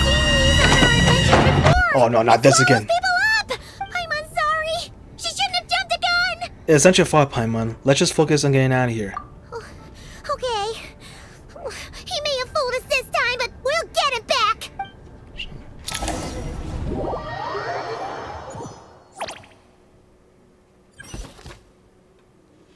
Sino and his team are guarding the north. We'll take this side. There's so many Jin. We can't let them get into Aru Village. Don't fret. I am well prepared for this situation. Huh. So you have a solution? Perhaps you're unaware that I have a trusty genie partner of my own, Plumpy. If I send her to negotiate with the others, this whole thing will be resolved before you can say Mora. Off you go, Plumpy.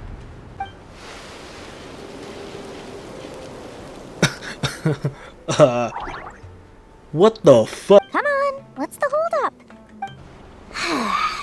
5,000 Mora. Huh? Bruh. You have to pay her? 20,000 Mora.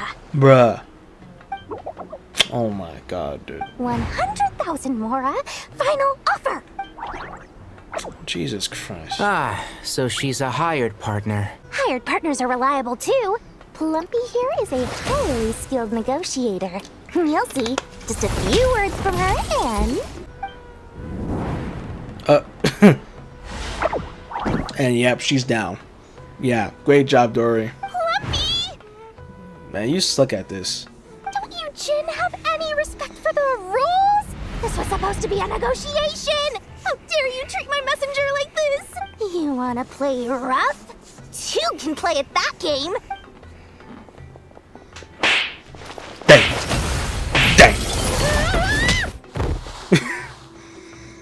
Yep, and she's done.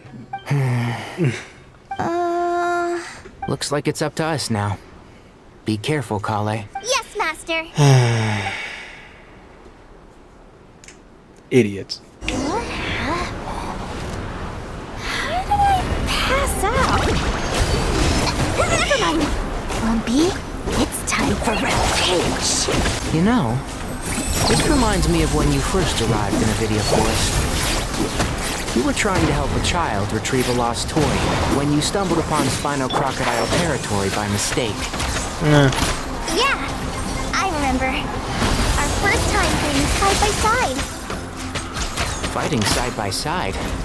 I seem to recall swooping in to rescue you with a team of forest rangers.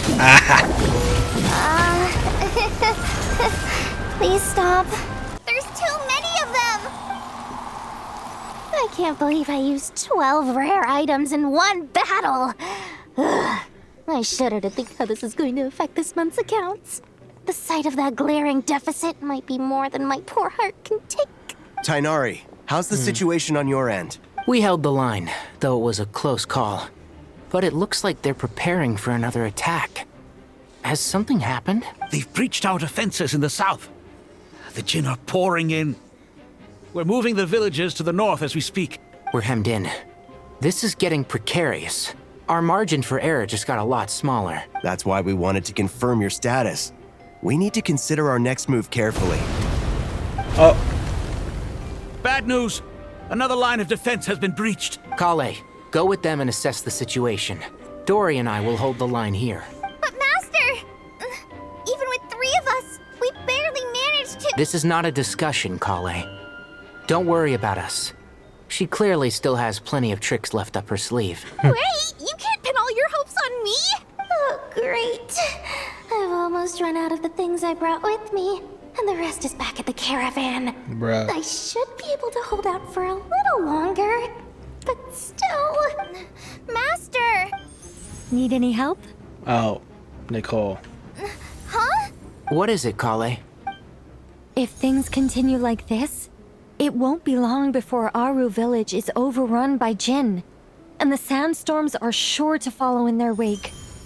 I do have a plan, but I can't guarantee it will work. I don't care. Whoever you are, please just help us. The only one who can help is you. I am merely here to guide you along the correct path.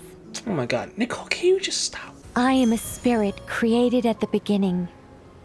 I am a flickering illusion.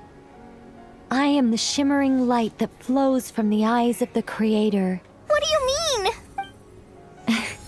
It doesn't matter. You don't need to understand it. Just repeat after me, one line at a time. Watch out! Jinn incoming! I am a spirit created at the beginning. Here goes nothing. I am a spirit created at the beginning. Oh. Huh? I am a flickering illusion. I am a flickering illusion. What's wrong, Plumpy? I've never seen you so agitated before. But how do you... Do you know what Kale is reciting? I am the shimmering light that flows from the eyes of the Creator.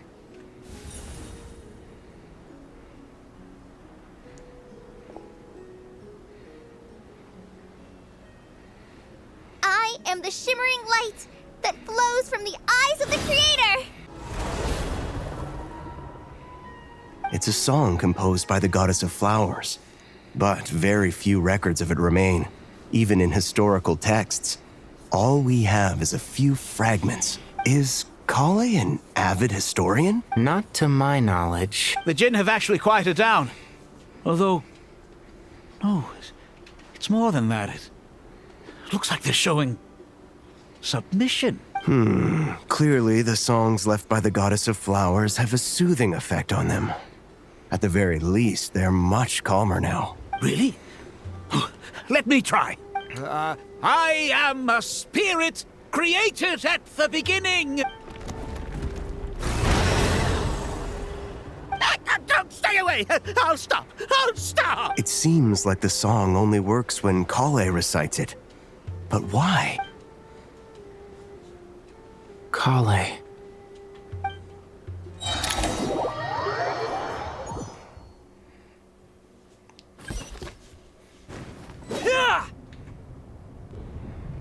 Any luck? Nope. The only way out here is by brute force, but too much force, and the entire ruins might collapse. The mechanism is right outside. Maybe there's a way to... When I heard that loud rumbling in the distance, I thought the shifting sands had bust open the gates to some ancient treasure vault.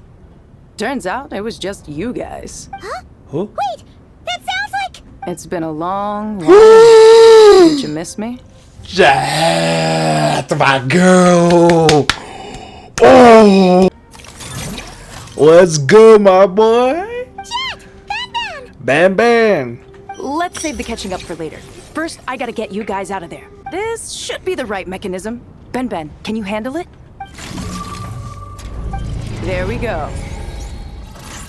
What's good? Come on, let's leave this place. Oh shit! I gotta go! I gotta go! Run, bitch, run! Run, bitch, run!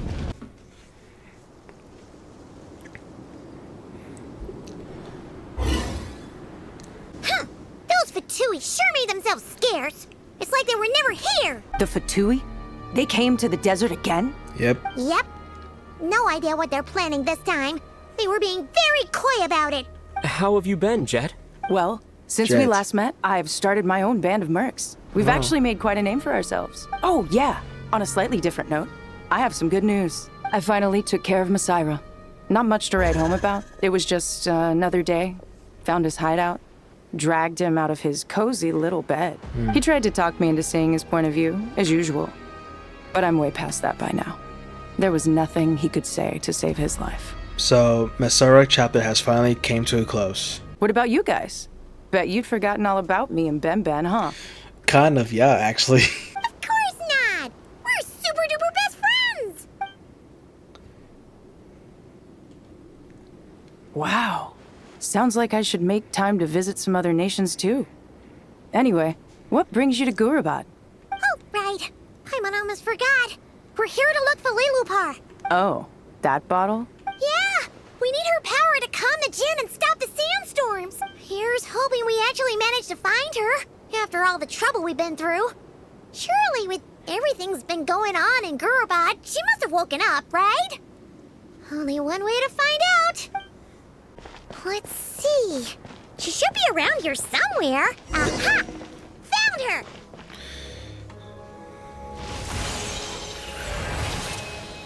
Lilupar! What a long dream that was. It's been a while, my master. So, you racist? Oh, and you're here too, little wildcat. Okay. The four of us back together again. Imagine that. How you been? I hope this wasn't a rude awakening. In truth, it was at first. I was none too pleased when those miscreants barged in. But it did give me the chance to reunite with you, dear master, so I shall overlook their folly. After we last parted ways, I merged with the land beneath Gurabad to suppress the dark calamity stirring in the depths. It rekindled the flame of vengeance within the Jinn, depriving Gurabad of any hope of peace. I fought against it for a long, long time. Until one day, I sensed a change in a foreign land to the west. Suddenly, the pitch-black abyss fell silent. A foreign land to the west. Cause she meant Netland? Gurabad isn't far from there. Did the abyssal presence beneath the city fall silent when we defeated Gosoyoth? Once satisfied that that dark power could no longer bewitch the Jinn, I too fell into a deep slumber, from which I have only now awoken. Why have you returned to Gurabad, my master? And why is my sand-swept homeland in disarray once more? Well, basically, Sumeru's in danger and a lot of our friends are affected. Some bad guys messed around with Irminsul and now they've released the Jinn in here. We managed to chase off the culprits, but we have no idea how to seal this place back up and stop the sandstorms. Child's play. I shall quell the Jinn and scatter the storms. Thank you, Lilupar. No need to thank me, my master. I have granted many wishes in my time, and this was the most trivial of them all.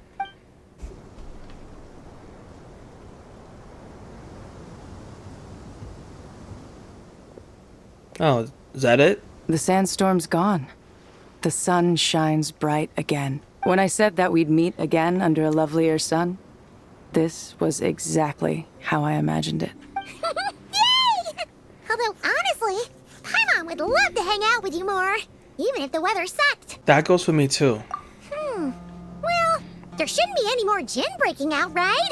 Are we okay to head back? Yeah, let's all head back to the Temple of Silence. Sounds good. You can introduce us to your other friends. Another adventure begins. Lovely. Oh shit, here we go again.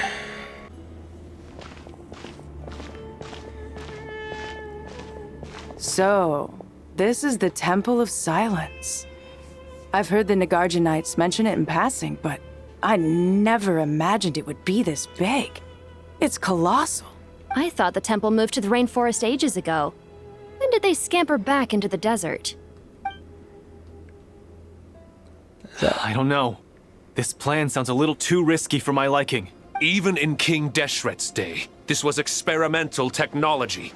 We have no idea what could happen if we activate it. Well, unless you know of another viable alternative for the Akasha terminal, I'm afraid this is our only option. The plan is sound, and the risks are manageable. However, if we are to proceed, we must act quickly. The scale of this project is enormous. Even with Kave, Faruzan, and every other scholar of mechanics working on it full-time, the proposed modifications won't happen overnight. You're back. Everything all right? I'm good. And who are they? Friends of yours? Pretty much everyone in the Temple of Silence is. This guy's Kave, and the one next to him is Alhaitham. Hello, I'm Jet, and this is Lilupar. Oh, a famous name from the history books. Pleased to meet you. A friend of a friend is a friend of mine, as they say. Who's they? Huh? Do people not say that? Not in the desert. Friends you can trust, but friends of friends? Gotta keep an eye on them. Still, I do trust the Traveler's judgment. I'm sure you're good people. The sandstorms have calmed down. I take it the Gurabad problem is resolved? What did you find? And after getting all smarmy with us, he trapped us there. Luckily, Jet used the mechanism outside to free us, and then we got Lilupar to put a stop to the chaos. Wow. Thanks for being there to help them. What? So, this mystery man openly admitted that he was merely a Harbinger's subordinate. Yeah? Is there something weird about that? Now that he mentions it, it is a little strange. I assume you aren't naive enough to expect answers from an enemy. Well deduced. Our commander, Dottore, died in Nordcry. He was clearly unwilling to answer our questions when we first met, so why would he admit to being Dottore's subordinate later? Are you wondering about his true identity? Or do you think there's a big conspiracy behind all this?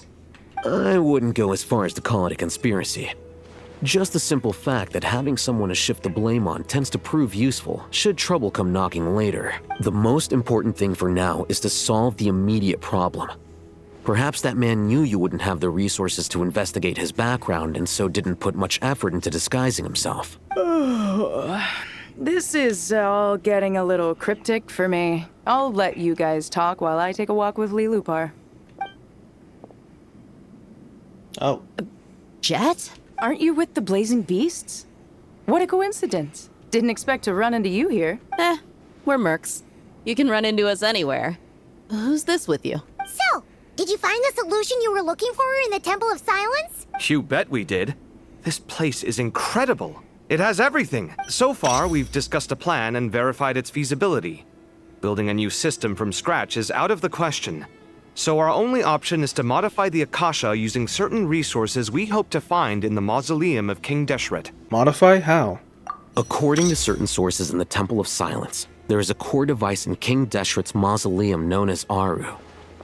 Little is known about this device in academic circles, which suggests it was hidden quite effectively. If these sources prove correct, the energy contained within Aru may be sufficient to power our Akasha renovation plan. However, this raises difficult questions regarding technological integration. The sages are still debating it. Yeah, but I'm sure they'll reach a compromise once they've argued it out. The people of the rainforest are always cautious when it comes to desert technology. But times of crisis like this leave us with little choice. Wait, Paimon has a question. Is this the same Aru we've heard of before? It's sealed off, right? Some sort of prison where the Goat King, Ibis King, and Crocodile King are locked up. Well remembered. Yes, that's exactly right. According to our records, Aru was the most brilliant creation King Deshret ever conceived of. Built by divine and mortal artisans working together. It was a miraculous accomplishment, and it lies hidden deep within the king's mausoleum to this day. That being said, what Aru actually does and why it was built, those are deep secrets we are not privy to. Until recently, I wouldn't have been optimistic that the place even exists. The only reason I'm inclined to believe it now is because we heard it from the Ibis King Thoth himself at his temple. The tale of how the 3 retainers of Al-Akhmar were imprisoned in Aru. Paimon totally gets that. When Paimon first heard about it, she thought it sounded pretty unbelievable too. Do you guys still remember that? The Ibis King told us they were trapped in Aru and that they had to answer 3 questions to get out. I think I remember. What causes our rise and fall? What obliterates love and hate? And what determines truth and falsehood? Those were the 3 questions, right? Yeah. Yep. If only Nefer were here. She's dealt with the Ibis King before, so she might know more. Oh, Nefer's a friend we met in Notcry. Notcry? Funny. She showed up here earlier. What? Huh? Yeah. Had another lady with her, too. What? Both said they knew you. They contacted the sages, claiming they might be able to offer some assistance. You're telling me that Nefer and Lama are here? Really? They came here to help out? Yes, really. It was just before you got back. One of them said she's made Nodcry her home. If she's the person you were talking about, then... Looks like betting on Aru was the right choice. See? They're right over there. Oh, it's Nicole. Nicole! Nefer! Why, hello! We're here to help. It's a good thing we left early. We almost got locked out. Locked out? What do you mean? Oh, you haven't heard? An invisible barrier has appeared around Sumeru's borders, cutting off all travel in and out. Oh. No one can leave and no one can enter. Sumeru has become a lonely island. Are the fatui behind this too? Actually, no. This has nothing to do with them. I suspect it's a defense mechanism within Irminsul itself. Oh. Irminsul is the source of Tevat's ley lines, after all, and Sumeru is the nation closest to it. I imagine this function was put in place to seal the entire region off in the event of serious damage, preventing the disaster from spreading to the rest of Tevat. It may have been implemented long ago. But doesn't that mean that the people here won't be able to escape to other nations if the anomaly keeps spreading? Currently, that does appear to be the case, which is precisely why I am here. This is a critical moment for the world, and Sumeru is the eye of the storm. So you brought Nefer here. Paimon's surprised you managed to convince her to come back to Sumeru. Indeed. Even for someone of my wisdom and eloquence, this tested my skills to the limit. And why should it concern me that Sumeru's in trouble? Surely you don't think I still have feelings for that place? Judging by your tone, I suppose you don't. Sounds like you don't know much about my past. And here I thought you knew everything. All I know is that the Ibis King is the source of your power. He was quite a prominent moon envoy once upon a time, so I do know a thing or two about him. As for your past, I have ways to learn the full story if I wish to, but everyone has secrets they'd rather keep to themselves. I'm glad you see it that way, Miss Nicole. I've chosen to call Nodcry home, which is why I did my part in its hour of need. That doesn't mean world savings become a habit with me. I have no particular desire to play hero in Sumeru, thank you. I understand. Human emotions do not appear and disappear without cause. There is always a reason to be found behind both salvation and destruction. Still, if time has taught me anything, it's that human emotions are often complex and in conflict. That's why people change their minds about things all the time. But that's where we angels come in. Our duty, ultimately, is to guide people towards their deepest, truest desires and help bring them to fruition. So I wish to hear about your past, because I do not believe you are motivated by hatred alone. And if we still arrive at different conclusions in the end, that's okay. I refuse. Wait, what? But I set the atmosphere and everything. Isn't this supposed to be the moment when we finally open up to one another? Is it? Maybe I'm not so good at reading the atmosphere. You're right, Nicole. There's more to me than just hatred. Had it consumed me, I'd be left stuck in the past forever, never living in the present. But I don't think that your guidance can change my mind. The all-consuming sands, the bloodshed, both deserved and undeserved. Those old emotions cling to me like a shadow. Do you wish to shake them off? No. I hope to remember them forever.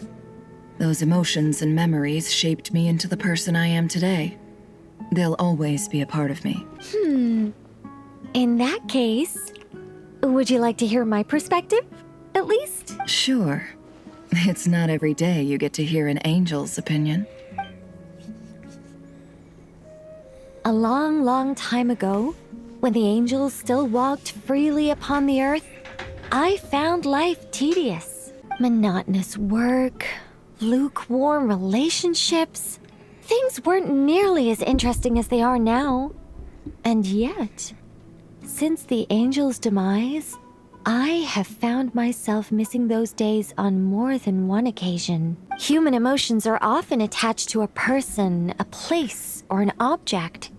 When those things are gone, the memories quickly fade, and the emotions slip away along with them.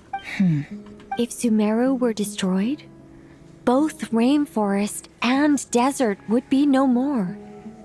With the object of your hatred wiped from existence, it would not take long for the memories buried deep in your heart to slowly fade. Both love and hate are intense emotions, but they are nothing compared to the void left behind when they disappear. Most sophisticated, Miss Nicole. But anyone focused on the future could only ever applaud the destruction of the things they hate. Still, I'm a special case. Someone once told me that human memory is more selective than a Mora-hungry merchant choosing between customers. We all need a reality check once in a while, so we don't forget the truth. As much as I dislike Sumeru, this is no way for it to perish. All right, you win. I'll help you out a little, but I won't work for free. How much will you need? You're not gonna milk this for all it's worth, are you? What do you think? I'll be upfront with you. I don't have much more on me. If that's what you need, I could borrow some from Alice. Or perhaps I could pay in sculptures. The ones I carve are actually worth quite a lot. Just cover my travel expenses. Huh? Is that all? That's all. Given all the people I owe favors to, I can just about justify a trip to Sumeru. Yehoda! Here, boss! What do you need? I'm going back to Sumeru for a while. While I'm away, you'll be in charge of the curatorium. Me? I'm in charge? Whoa! Don't worry, boss. You can count on me! And that was how the ingenious Angel Nicole brought you the perfect person for the job in your hour of need. Hip hip hooray! That was far more detailed than necessary. Not lacking in embellishment either. I never thought I'd return. Especially not the desert. But life doesn't always go as planned, I suppose. What's Candace up to? I don't think I've seen her yet. She is still taking care of things in our village. Should be joining us before too long. Oh, what's up, you guys? Damn, the whole gang's here. Oh, and sorry. Hope we're not interrupting anything. We have some good news, though. We're planning to go to the mausoleum of King Deshret to look for the legendary Aru, then use it to try and restore the Akasha system. According to records in the Temple of Silence, the mausoleum houses something called Aru's Chute, which can be used to establish connection with Aru. We still have some time before we leave, so there's no rush. By the way, who are these two new faces? Just call me Nefer. I'm based in Nodcry. Did I hear you mention Aru? Correct. Well, I happen to have a connection with one of the 3 retainers imprisoned inside, the Ibis King. I'm here to get things done, so if you don't mind, I think I should come with you. That sounds perfect. Miss Nefer, are you from the desert by any chance? Why do you ask? I don't know. There's a familiar air about you. Plus, you mentioned Candace. Sorry, I don't mean to pry. It was just a random thought. I'm Dia, an Eremite mercenary. My work usually keeps me out in the desert. I'm on good terms with Dory, and she's mentioned you all before. It's nice to finally put faces to the names. However, my associate here is probably less well acquainted with you. Why don't you all introduce yourselves? Actually, I'm a little better acquainted than you might think. Huh. Are my eyes playing tricks on me? It looked like you spoke without moving your mouth. Ventriloquism. I have heard tell of it before. What is it, Kale? It's you! You're the voice who's been speaking in my head, aren't you? You encouraged me to report my dreams to the Dendro Archon, and got me to recite that magic prayer. Mm-hmm. I have many titles, but let's go with the most pertinent one. I am Nicole Rain, an angel who has lived since ancient times. An angel? Sounds like a big deal, but, what exactly is an angel? Oh, Well, we're a rather long-living race of beings. Not gods, technically, but we can still tell you a lot of stories from ancient history. Yep, and she's also an amazing sculptor. You could say she's a real creative type. Well, ma'am, if both the Traveler and Paimon give you rave reviews, you must be pretty impressive. Oh, please don't call me ma'am. I find it so awkward when people get too formal with me. Just relax and be yourselves. No need to be nervous. Miss Nicole, if it's okay, could I ask you a few questions? Yes, you may. I can see your heart is filled with confusion, and you are desperate for answers. I also know which questions you want to ask me. Why did you dream of Sumeru City in disarray? Why did those verses soothe the Jinn only when recited by you? I can guide you to the truth, but it involves a personal secret of yours. I'd prefer to speak with you alone, if possible. I thought we were going to speak alone. This is a lot more people than I was expecting. What's wrong with it?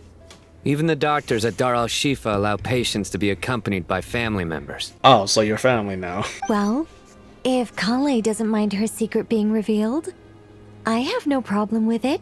Thanks for being so considerate, Miss Nicole.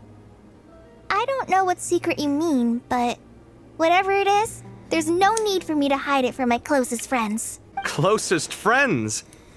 It's so nice to hear that. We're here to support Kale through this. All right. In that case, I'll get right to it.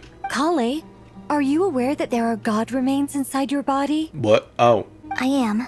When I was young, I got sick with Elazar. Nothing could cure it. The fatui convinced my mom and dad that they could help, and I was sent to an unfamiliar place. And then that's when the tourist shows up. There were a lot of other kids just like me there. This creepy guy injected us with some strange medicine, which I heard contained god remains. I can still remember the pain like it was yesterday. But thanks to the friends who've stuck by me all this time, I've gradually been able to overcome those memories. Anyway, so you're saying that what happened to me has something to do with the god remains they injected me with? Yes. Those were the remains of Nabu Malikata, the goddess of flowers. Oh. What? Fascinating. You don't seem surprised like the rest of us. Why? The possibility crossed my mind when Kale recited the Goddess of Flowers song and calmed the Jinn. You made Paimon jump! What are you doing here, Lilupar? I was merely passing through when I heard the name of the Goddess of Flowers. Be assured that I share your surprise. You, with the hat. Are you certain? I sense no trace of the Lord of Flowers within her. Well, it is a very small fragment. Unless special methods are used to manifest its power, even her closest acquaintances would find it near impossible to detect. After the goddess passed away, her remains were scattered across the desert. King Deshret gathered all the pieces he could find and buried them in the Eternal Oasis. But some fragments remained unaccounted for. Eventually, the Fatui must have found a way to track some of them down. Presumably for use in some experiment. It's not an uncommon occurrence. You're more shaken than I thought. In one sense, you've been extraordinarily lucky. So many people who yearn for this kind of power never attain it, yet you have coexisted with her all this time without even realizing it. I don't know what to say. I'm glad that I could help everyone with this power, really. But knowing that a fragment of the Goddess of Flowers is inside my body is... it's a strange feeling. Well, people value their autonomy very highly. Even a well-intentioned intruder can shake one's sense of self. I understand how you feel, Kale. But once you get used to it, you'll find it's nothing to be concerned about. Huh. I guess you, of all people, have a good reason to speak on this. 2 good reasons, in fact. Incidentally, 3 is the maximum number of Hermanubis's Ba fragments that I could bear. Let me guess.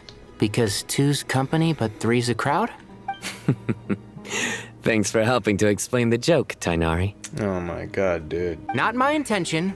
Goddess preserve me. I should take my leave.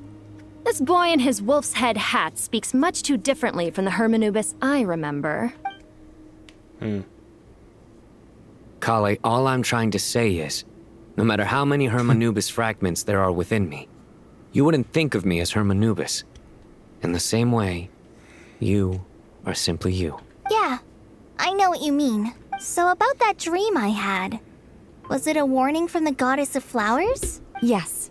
Just like me, she was an angel created by the primordial humans, born with the instinct to guide living beings. Though her body and soul have perished, her essence retains its natural instincts. Even her smallest remaining fragments would do their utmost to send you that warning. The Mother of Dreams?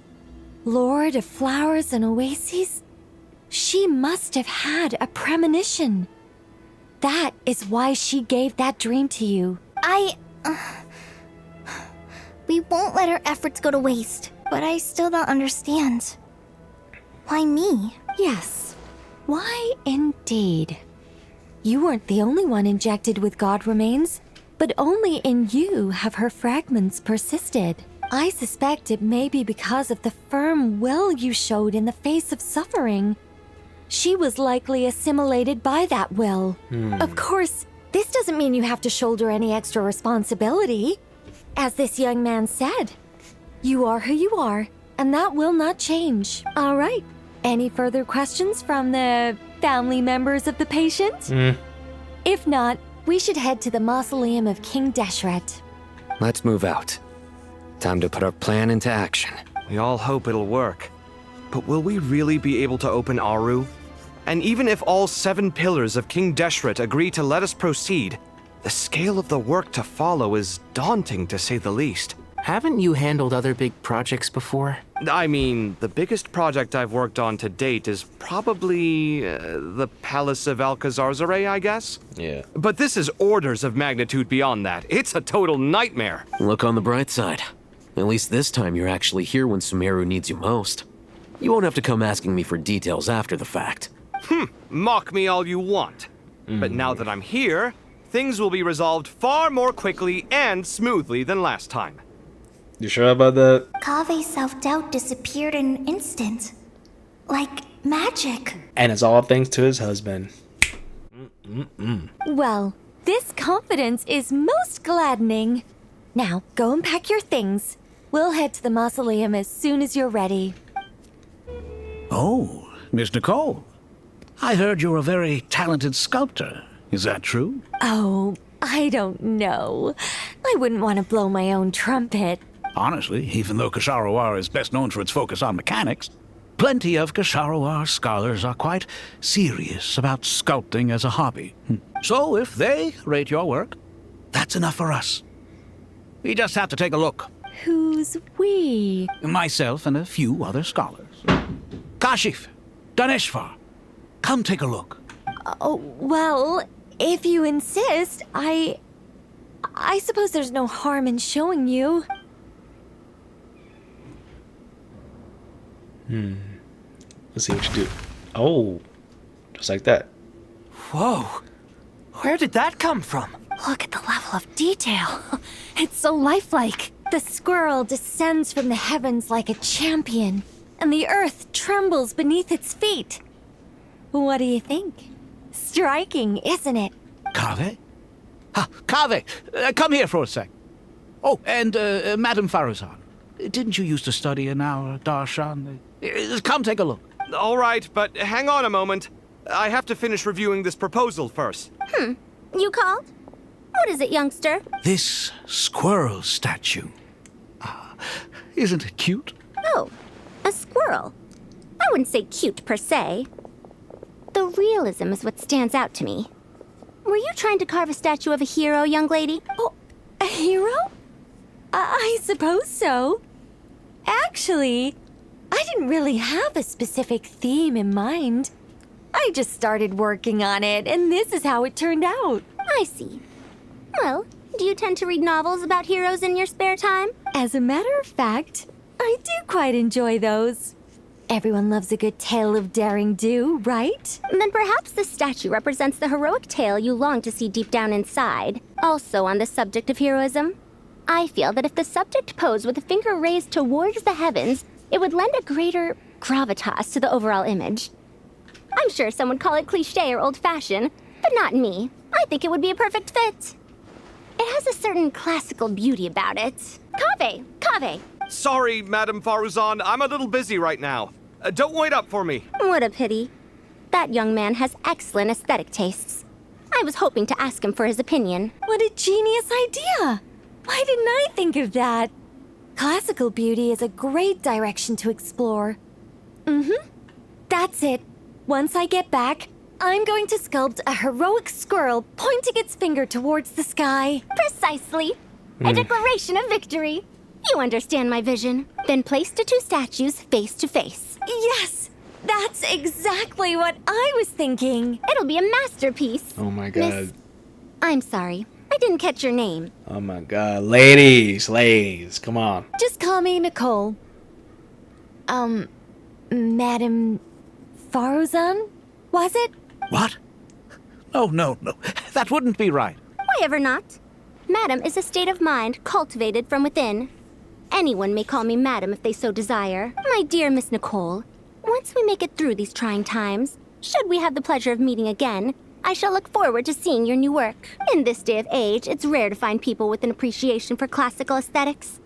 Meeting you was truly a pleasant surprise. Honestly, I feel the same way. It's been a long time since I met anyone interested in this style of statue. Clearly, they don't call you Madam for nothing. Also, I have to say, you're a very good judge of character. Because when I think about it, I really am someone who likes stories about heroes. That must be why I've quietly kept watch over generation after generation of them. Sorry, keeping watch over heroes? What exactly do you do for a living? Oh, never mind that. Let's not tell Madame Faruzan about Miss Nicole's true identity for now. She was getting comfortable there. Good idea. Let's limit the conversation to aesthetics. Paimon, thanks again for your notes. I'm done copying them, so here you go. You're welcome. Just let Paimon know if you ever need help again. Oh, Layla, what's up? Oh, so many books. More than I could ever read in my life. But I've learned a lot that the textbooks could never teach me. I never realized that people in the distant past thought about some of the same questions we ponder today. What's wrong? You look a little depressed. Kale got a fragment of the goddess of flowers, and all I got was one of the 7 pillars who served under King Deshret. I lost out, didn't I? That's what you're upset about? Oh my god. You're such a child. Oh man. Sino. Come on. Grow up. Good to finally meet you in the flesh. It's a little surreal seeing you here after exchanging letters for so long. In my head, the boss of the Curatorium of Secrets didn't look so young. Wait, you two been talking to each other? Sounds like you have some history then? Any budding mercenary group needs a steady supply of intel. They, in turn, can prove an exceptional source of the same. The Curatorium of Secrets is happy to cooperate with friends from all over the world. If you're interested, you'd be very welcome to join our network too, Miss Dia. Can't say no to a solid partnership, especially out here in the desert. Having intel can mean the difference between life and death, but cooperation's built on mutual trust, and there isn't much contact between the desert and Nodcry. So, I'm guessing you reached out to Jet first, Miss Nefer? What's behind your interest in the desert? Nostalgia? Or is there someone you're looking to take care of? Let's put all our cards on the table first. Things will go more smoothly that way. I like your style, Flame Mane. Actually, I had this same discussion with Jet before we started working together. To be clear, I have no intention of using you for any ulterior motives. And were that to change, I wouldn't drag outsiders into a conflict that doesn't concern them. There's no point in doing certain things if you don't do them yourself. Wouldn't you agree? Well said. Taking responsibility for one's own affairs is the way of the desert folk. Huh. It's like you're one of us. You sure that's a compliment? Absolutely. I'll take it. Perhaps we can discuss our cooperation in more detail now? Sure. I love working with no-nonsense people. And you certainly fit that description. I look forward to a fruitful partnership. As do I, my friends. Wow, wow, wow.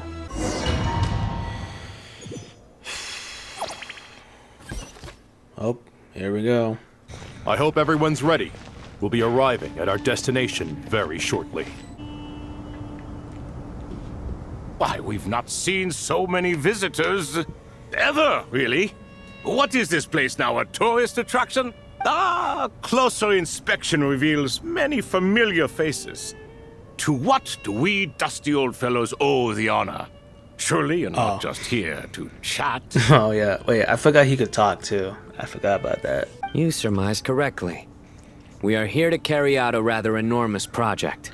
Ho, enormous, you say? How large, then? Larger than the gaping void in our lives? Why, you've even put a smile on Goatee and Crocco's faces. All this activity is making for quite the special day.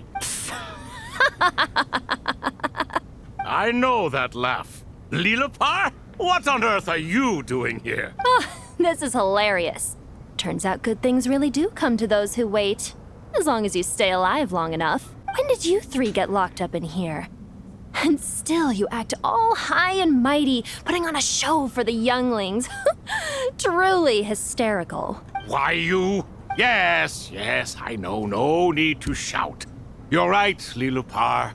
Goatee, Crocco, and I all have the same problem. But didn't King Deshret seal you away? How did you break free, and how did you get in here? Well, I did something. Who knows? Perhaps you can ask my master one day, should you ever get the chance. Behold, the executioners of old. Some have turned into fragments residing in human bodies, and others are imprisoned eternally, leaving not a single shard behind. It's almost tragic, watching lowly prisoners like you act all self-important. Curiosity gnaws at you, doesn't it? Your interest in the outside world threatens to burst you at the seams. I'm starting to take a liking to this magic bottle lady.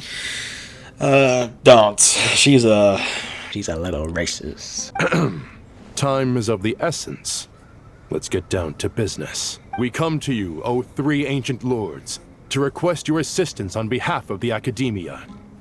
If we can help you regain your freedom, then please consider lending us your aid. As for precisely what we need your help with, it's a long story. So, to demonstrate our sincerity, we are prepared to first resolve the problems that plague the three of you. All right, stop arguing, Crocco. And Goatee, don't you start. What's the harm in letting her speak?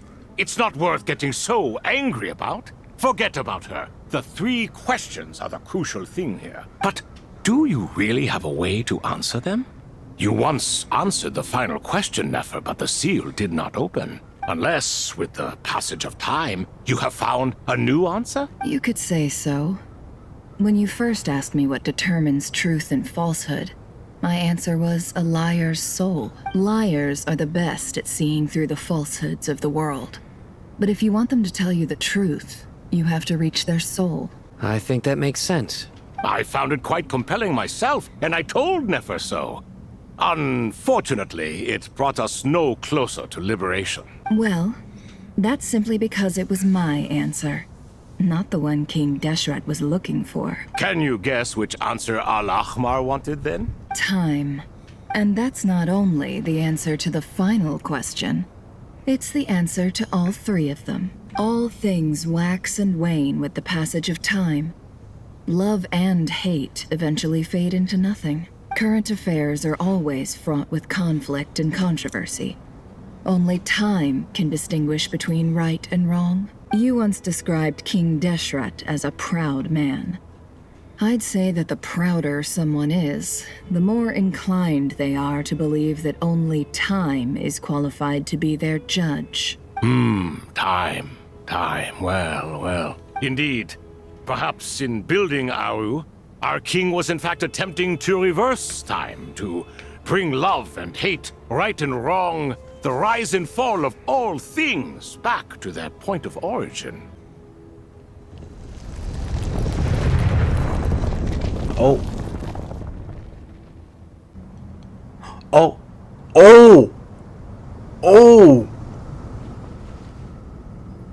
Oh, shit. This is the most eventful day I have experienced in a long time. You have my sincere gratitude. Are those 3 of the 7 pillars? Turns out the statues were quite faithful to the source. You three seem to be in good spirits. Prison can help a person grow and learn to cherish what they have. Nevertheless, after everything you've done for me, I sincerely hope you never have to experience it for yourself. This is the first time that we see, like, talking, animals. Hello, Nefer. It's good to see you, Thoth, the Ibis King. Nice. Definitely puts my mind at ease, seeing you two getting along so well. Should we maybe introduce ourselves, or... Sure. I'm Sethos, the current leader of the Temple of Silence. This is General Mahamatra Sino. And this is the former Spantamot sage, Cyrus. But I'm guessing none of that means a whole lot to you. Everything is equally new to us, in truth. We've been gone from this mortal world for longer than you can imagine. Let's hold off on the introductions for now. We can always ask Nefer about you later. It'll give me something to talk about with my chosen disciple. You're like a helpless parent. Gods and people of yore are not necessarily welcome in today's world. Self-awareness is one of my finest qualities. I thought I ought to share its fruits with you two. Is that so? Well, I think we'll take it in stride, just as we did with the 3 questions. Let's not forget, it was my persistence that won you both your freedom. Fair point. I have to applaud your persistence. And I must praise you for your wisdom. Now, state your wishes, young ones. I'm sorry? Why, your tremendous accomplishments deserve a reward, do they not? You must let us do something for you in return. General Mahamatra, what do you think? I won't beat around the bush. Sumeru is facing a crisis the likes of which have never been seen before. And we need your help. Every calamity throughout the ages has been connected to us in one way or another, whether we were its cause or consequence. Whatever is wrong with Irminsul, it severely affected the Dendro Archon. She fell into a coma and is currently receiving treatment from the Dendro Dragon. The Dendro Dragon? I'm sorry, the Dendro Dragon is helping to heal the Dendro Archon? Not a pep, surely. Not vicious, cruel a pep who possesses no virtues aside from her basic instincts. Ah, good heavens. I shudder to think what could have caused Lesser Lord Kusanali to suffer such a plight. Still, Why would the Dendro Dragon lend you her aid? She has always held nothing but contempt for the Archons. I suppose she and Kusanali must have some history. You can help us make history too. A smooth talker. Well said, lad. Currently, no one can connect to Irminsul. We hope that by opening up Aru and making some modifications to it, we can use its technology to our advantage. Unfortunately, Aru is an imperfect creation. King Deshret never managed to realize his full vision before his death. Much remains to be done if it is to be pitted against Irminsul itself. Besides, I hear your reasons, but to give Aru up over such would be... The archaeological records clearly indicate that although Aru's construction took a long time, it was not beyond human means to achieve. Modern technology should solve the efficiency issues. We have no choice but to go all in on this. This is by no means a threat. But the only reason we helped you escape from Aru was to gain the necessary leverage to negotiate with you. You asked us to state our wishes, and we have. Each one of us here needs your help, as do all the thousands of people living in Sumeru. They need you, and they need Aru. What do we think, my fellow old fogies? Shall we lend our support or not? Since you ask so nicely, naturally. Naturally what? Are you for or against? I simply mean we shall do what comes naturally. You claim that you wish to open Aru. Know you then that the golden slumber created by King Deshret is preserved within? We do. We understand the risks involved. In all likelihood, the mortal world will never again be able to replicate King Deshret's work. Never will there be another chance to come so close to creating a utopia. Knowing this, are you sure of your decision? We are sure. Before people can dream, they must first live. If your minds are made up, very well. We shall summon our erstwhile colleagues to discuss this further.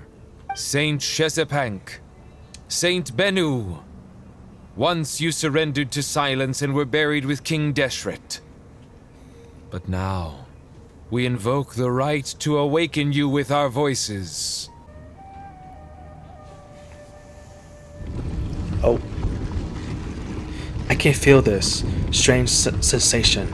The ground is trembling, as if answering the call of the Goat King. Oh.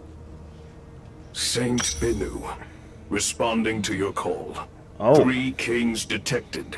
Initiating autonomous will. Saint Shezbank, responding to your call.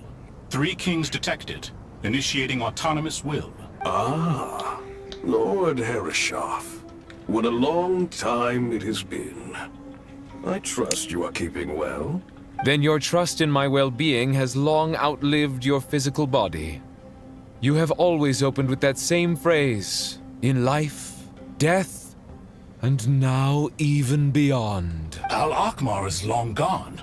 What is the reason for this meeting? You're awake? Good. We are voting on whether to give the people of present-day Sumeru access to Aru and permit them to perform technological renovations. You have the right to support or oppose the motion. Aru is the pride of Al-Akhmar. Opening Aru requires the unanimous consent of the 7 pillars. I hope you have a convincing reason to present to us. Sumeru is currently in the midst of a major calamity. Let us not forget that while Al-Akhmar was a stern ruler, he was also a teacher of wisdom. A god without his people shall cease to exist, and King Deshret's greatest wish was to provide protection for his people. Let us then honor our God King's wishes as we consider our decision. I do not mean to mock these proceedings, but what is the point of a unanimous vote when we know that the last of the 7 pillars, the Dendro Dragon Apep, will never communicate with us? This will no doubt surprise your mechanical mind, and I have no intention of trying to persuade you it is true. But Apep is, in fact, healing the Dendro Archon as we speak. Huh? Can someone attest to this? Do we have any proof? I ask the 3 kings. Can any of you vouch for the truth of this claim? Naturally, the Ibis King, Thoth. What? It was Thoth's disciples who revealed the truth to us. We need not debate its veracity. Simply let Thoth bear accountability. That way the rest of us may have a clear conscience. Harishef, you diabolical fiend. I awakened our former colleagues for you, supported your opinion, and backed your decision. What sort of fiend would do that? I miss the days when Hermanubis was still around. At times like this, he would offer to take accountability. What are you trying to say? Is my word worth less to you than Hermanubis's? Hypocrite though you are, Lord Thoth, you are humorous in equal measure. How could we bear not to associate with a character such as you? I, Saint Shezpenk, approve the Goat King's proposal. Since King Deshret is no more, we shall receive no reprimand for acting beyond our remit. Nevertheless, I sincerely hope that those before us understand the significance of what they intend to do. Remember, the moment that Aru is liberated, the myriad souls residing within the Golden Slumber will return to the ley lines. And once the ley lines flow again, these souls shall in turn be received by Irminsul. To take this step is to bring the perfect afterlife created by our king to a permanent end. We understand that well, and we have decided to proceed regardless. Furthermore, the contemporary human perspective would contend that confining souls in this way is no act of benevolence. The deceased have a right to rest in peace. King Deshret's creation is clearly a place of rest and peace. It is just that many do not see it this way. But no matter. Saint Binu approves. Hermanubis' representative and the Dendro Dragon Apep made their choice ahead of time, while the Goat King, Ibis King, and Crocodile King have also granted permission to liberate Aru. By the grace of His Majesty, guided by his wisdom and will, let the gates of Aru be reopened.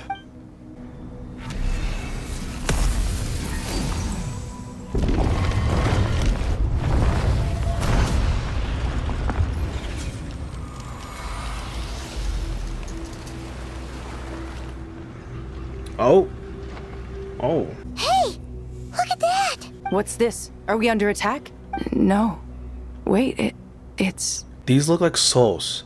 Silhouettes approach us from within the light, then pass through our bodies like wind through a veil. Here you are. Through the sands of time. Aww. I see you. Oh, that's it. That's her dad. Father. Father, is it really you? It's Chet's father, Jibriel! That's right! He entered the Golden Slumber, didn't he? I smell blood and sand on you. You've grown. Strong as a wild beast, and without shedding a tear. You have to leave, don't you? Please, just answer me this. What should I do for you? This meeting is a blessing from the gods. My soul, once imprisoned along with that of Samael, is finally free. I am truly grateful for the chance to see you again. That the dead should meet the living is itself a miracle. One brief, precious moment is enough.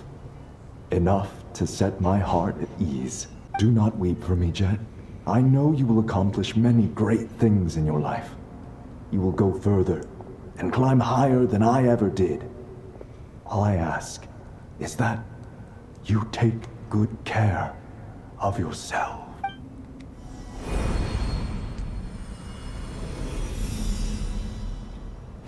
What? He turned to... Father! He turned to a bird? Father. Hey, Jet. Do you want something to eat? Maybe it'll help you feel better. I'm fine. Thanks, Paimon. It was just a little sudden. The chance to see my father again meant the world to me. He was trapped in the Golden Slumber for our sake. And now, after all this time, he can finally rest in peace. I'm glad. It's a huge relief. You've grown strong, Jet. More than enough to fend for yourself. Yeah, I'll leave the past in my memory where it belongs. My family, the good times and the bad. Goodbye, Father.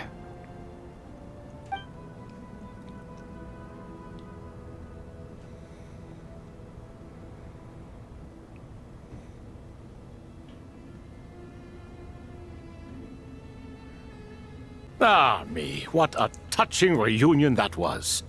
It seems we did a good deed today. We three retainers, once imprisoned for our iniquity, are surely the least qualified to judge whether this deed is good or bad. Either way, Aru is open.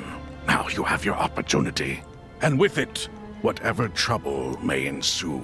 Although Aru was created by a god, human craftsmanship was nevertheless required to build the gate that connects it to this world. Perhaps the relationship between gods and humanity follows a similar principle. As for your proposed renovations, we cannot determine which functions to keep or discard.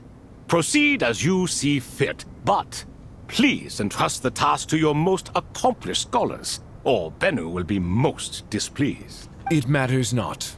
The Ibis King shall be accountable if any problems arise. Ibis, you chose to take on disciples, and so it follows that you must accept the risks of associating with humans. If I'd known you'd be like this, I would have locked all of you away in Aru, never to leave again for all eternity. All of us? What does this have to do with me? Vilify me no further. Scholars, since you have liberated Aru, allow me to present you with a gift. Using Aru's power, we shall install a defense mechanism at our king's mausoleum. You must be guarded even against Irminsul itself. This shall afford you some convenience. Unseen and unheard. From this moment forth, none may by sight or hearing perceive anything said or done within the mausoleum. Amazing. And all this is achieved just with the power of Aru? With technology from the heavens, the possibilities are endless. Just because King Deshret did not use it for this purpose does not mean that it cannot be done. So, marvel away. This is the reward you have earned. All right. Well, that resolves the issue of confidentiality. What about the technical side? Do we have the manpower? Why, yes. I've already contacted them. They'll be here soon. Alright, now that's it. Ah, fresh air. A wondrous feeling. Naturally. I have a sudden urge to stretch my legs. Can anyone recommend a suitable leisure activity? I might have had some recommendations for you were this the past, but here and now, for someone who has just left prison, there could be no greater joy than simply being outside of it at last. I could not agree more. As I thought. The so-called 7 pillars of King Deshret are as underwhelming as ever. What do you mean? Not a fan of the boys' club? As men, as individuals, and even as gods, they are entirely undeserving of my attention. Al-Akhmar once commanded me to select a king from among the people. So naturally my eyes will open only for one who is worthy. Ugh. Can we talk about something else? It all sounds pretty complicated, and I haven't read that many storybooks. You think this is a mere story? Well, many would also say that the journey you shared with your father is not but a tale. My life, your life, they are nothing but stories. Little girl, it appears that you really have grown. In the past, you would have flown into a blind rage at my words, but now you are unperturbed. Oh, it's nothing. I just feel like you're right. Getting all pissed at someone for telling the truth is pointless. It only makes me look petty. This alone is proof enough of your growth. You're doing well, my dear girl. You're becoming ever stronger. Strong enough to defend the people and things you hold dear. You think so? I hope you're right. You must be Sethos, the successor to the Temple of Silence. Hello. Yep. That's me. Nefer, right? That's what I heard the others calling you. Judging by your outfit, I'm guessing you come from the desert too? That's right. Started off in the desert, went to the rainforest, then went from there to Nodcry, where I work as an intel broker. Huh. Well, this is interesting. You don't seem to talk about yourself all that much. Yet here you are, volunteering your life story to me. However abridged. Maybe I'm looking to make some new friends. I like making friends too.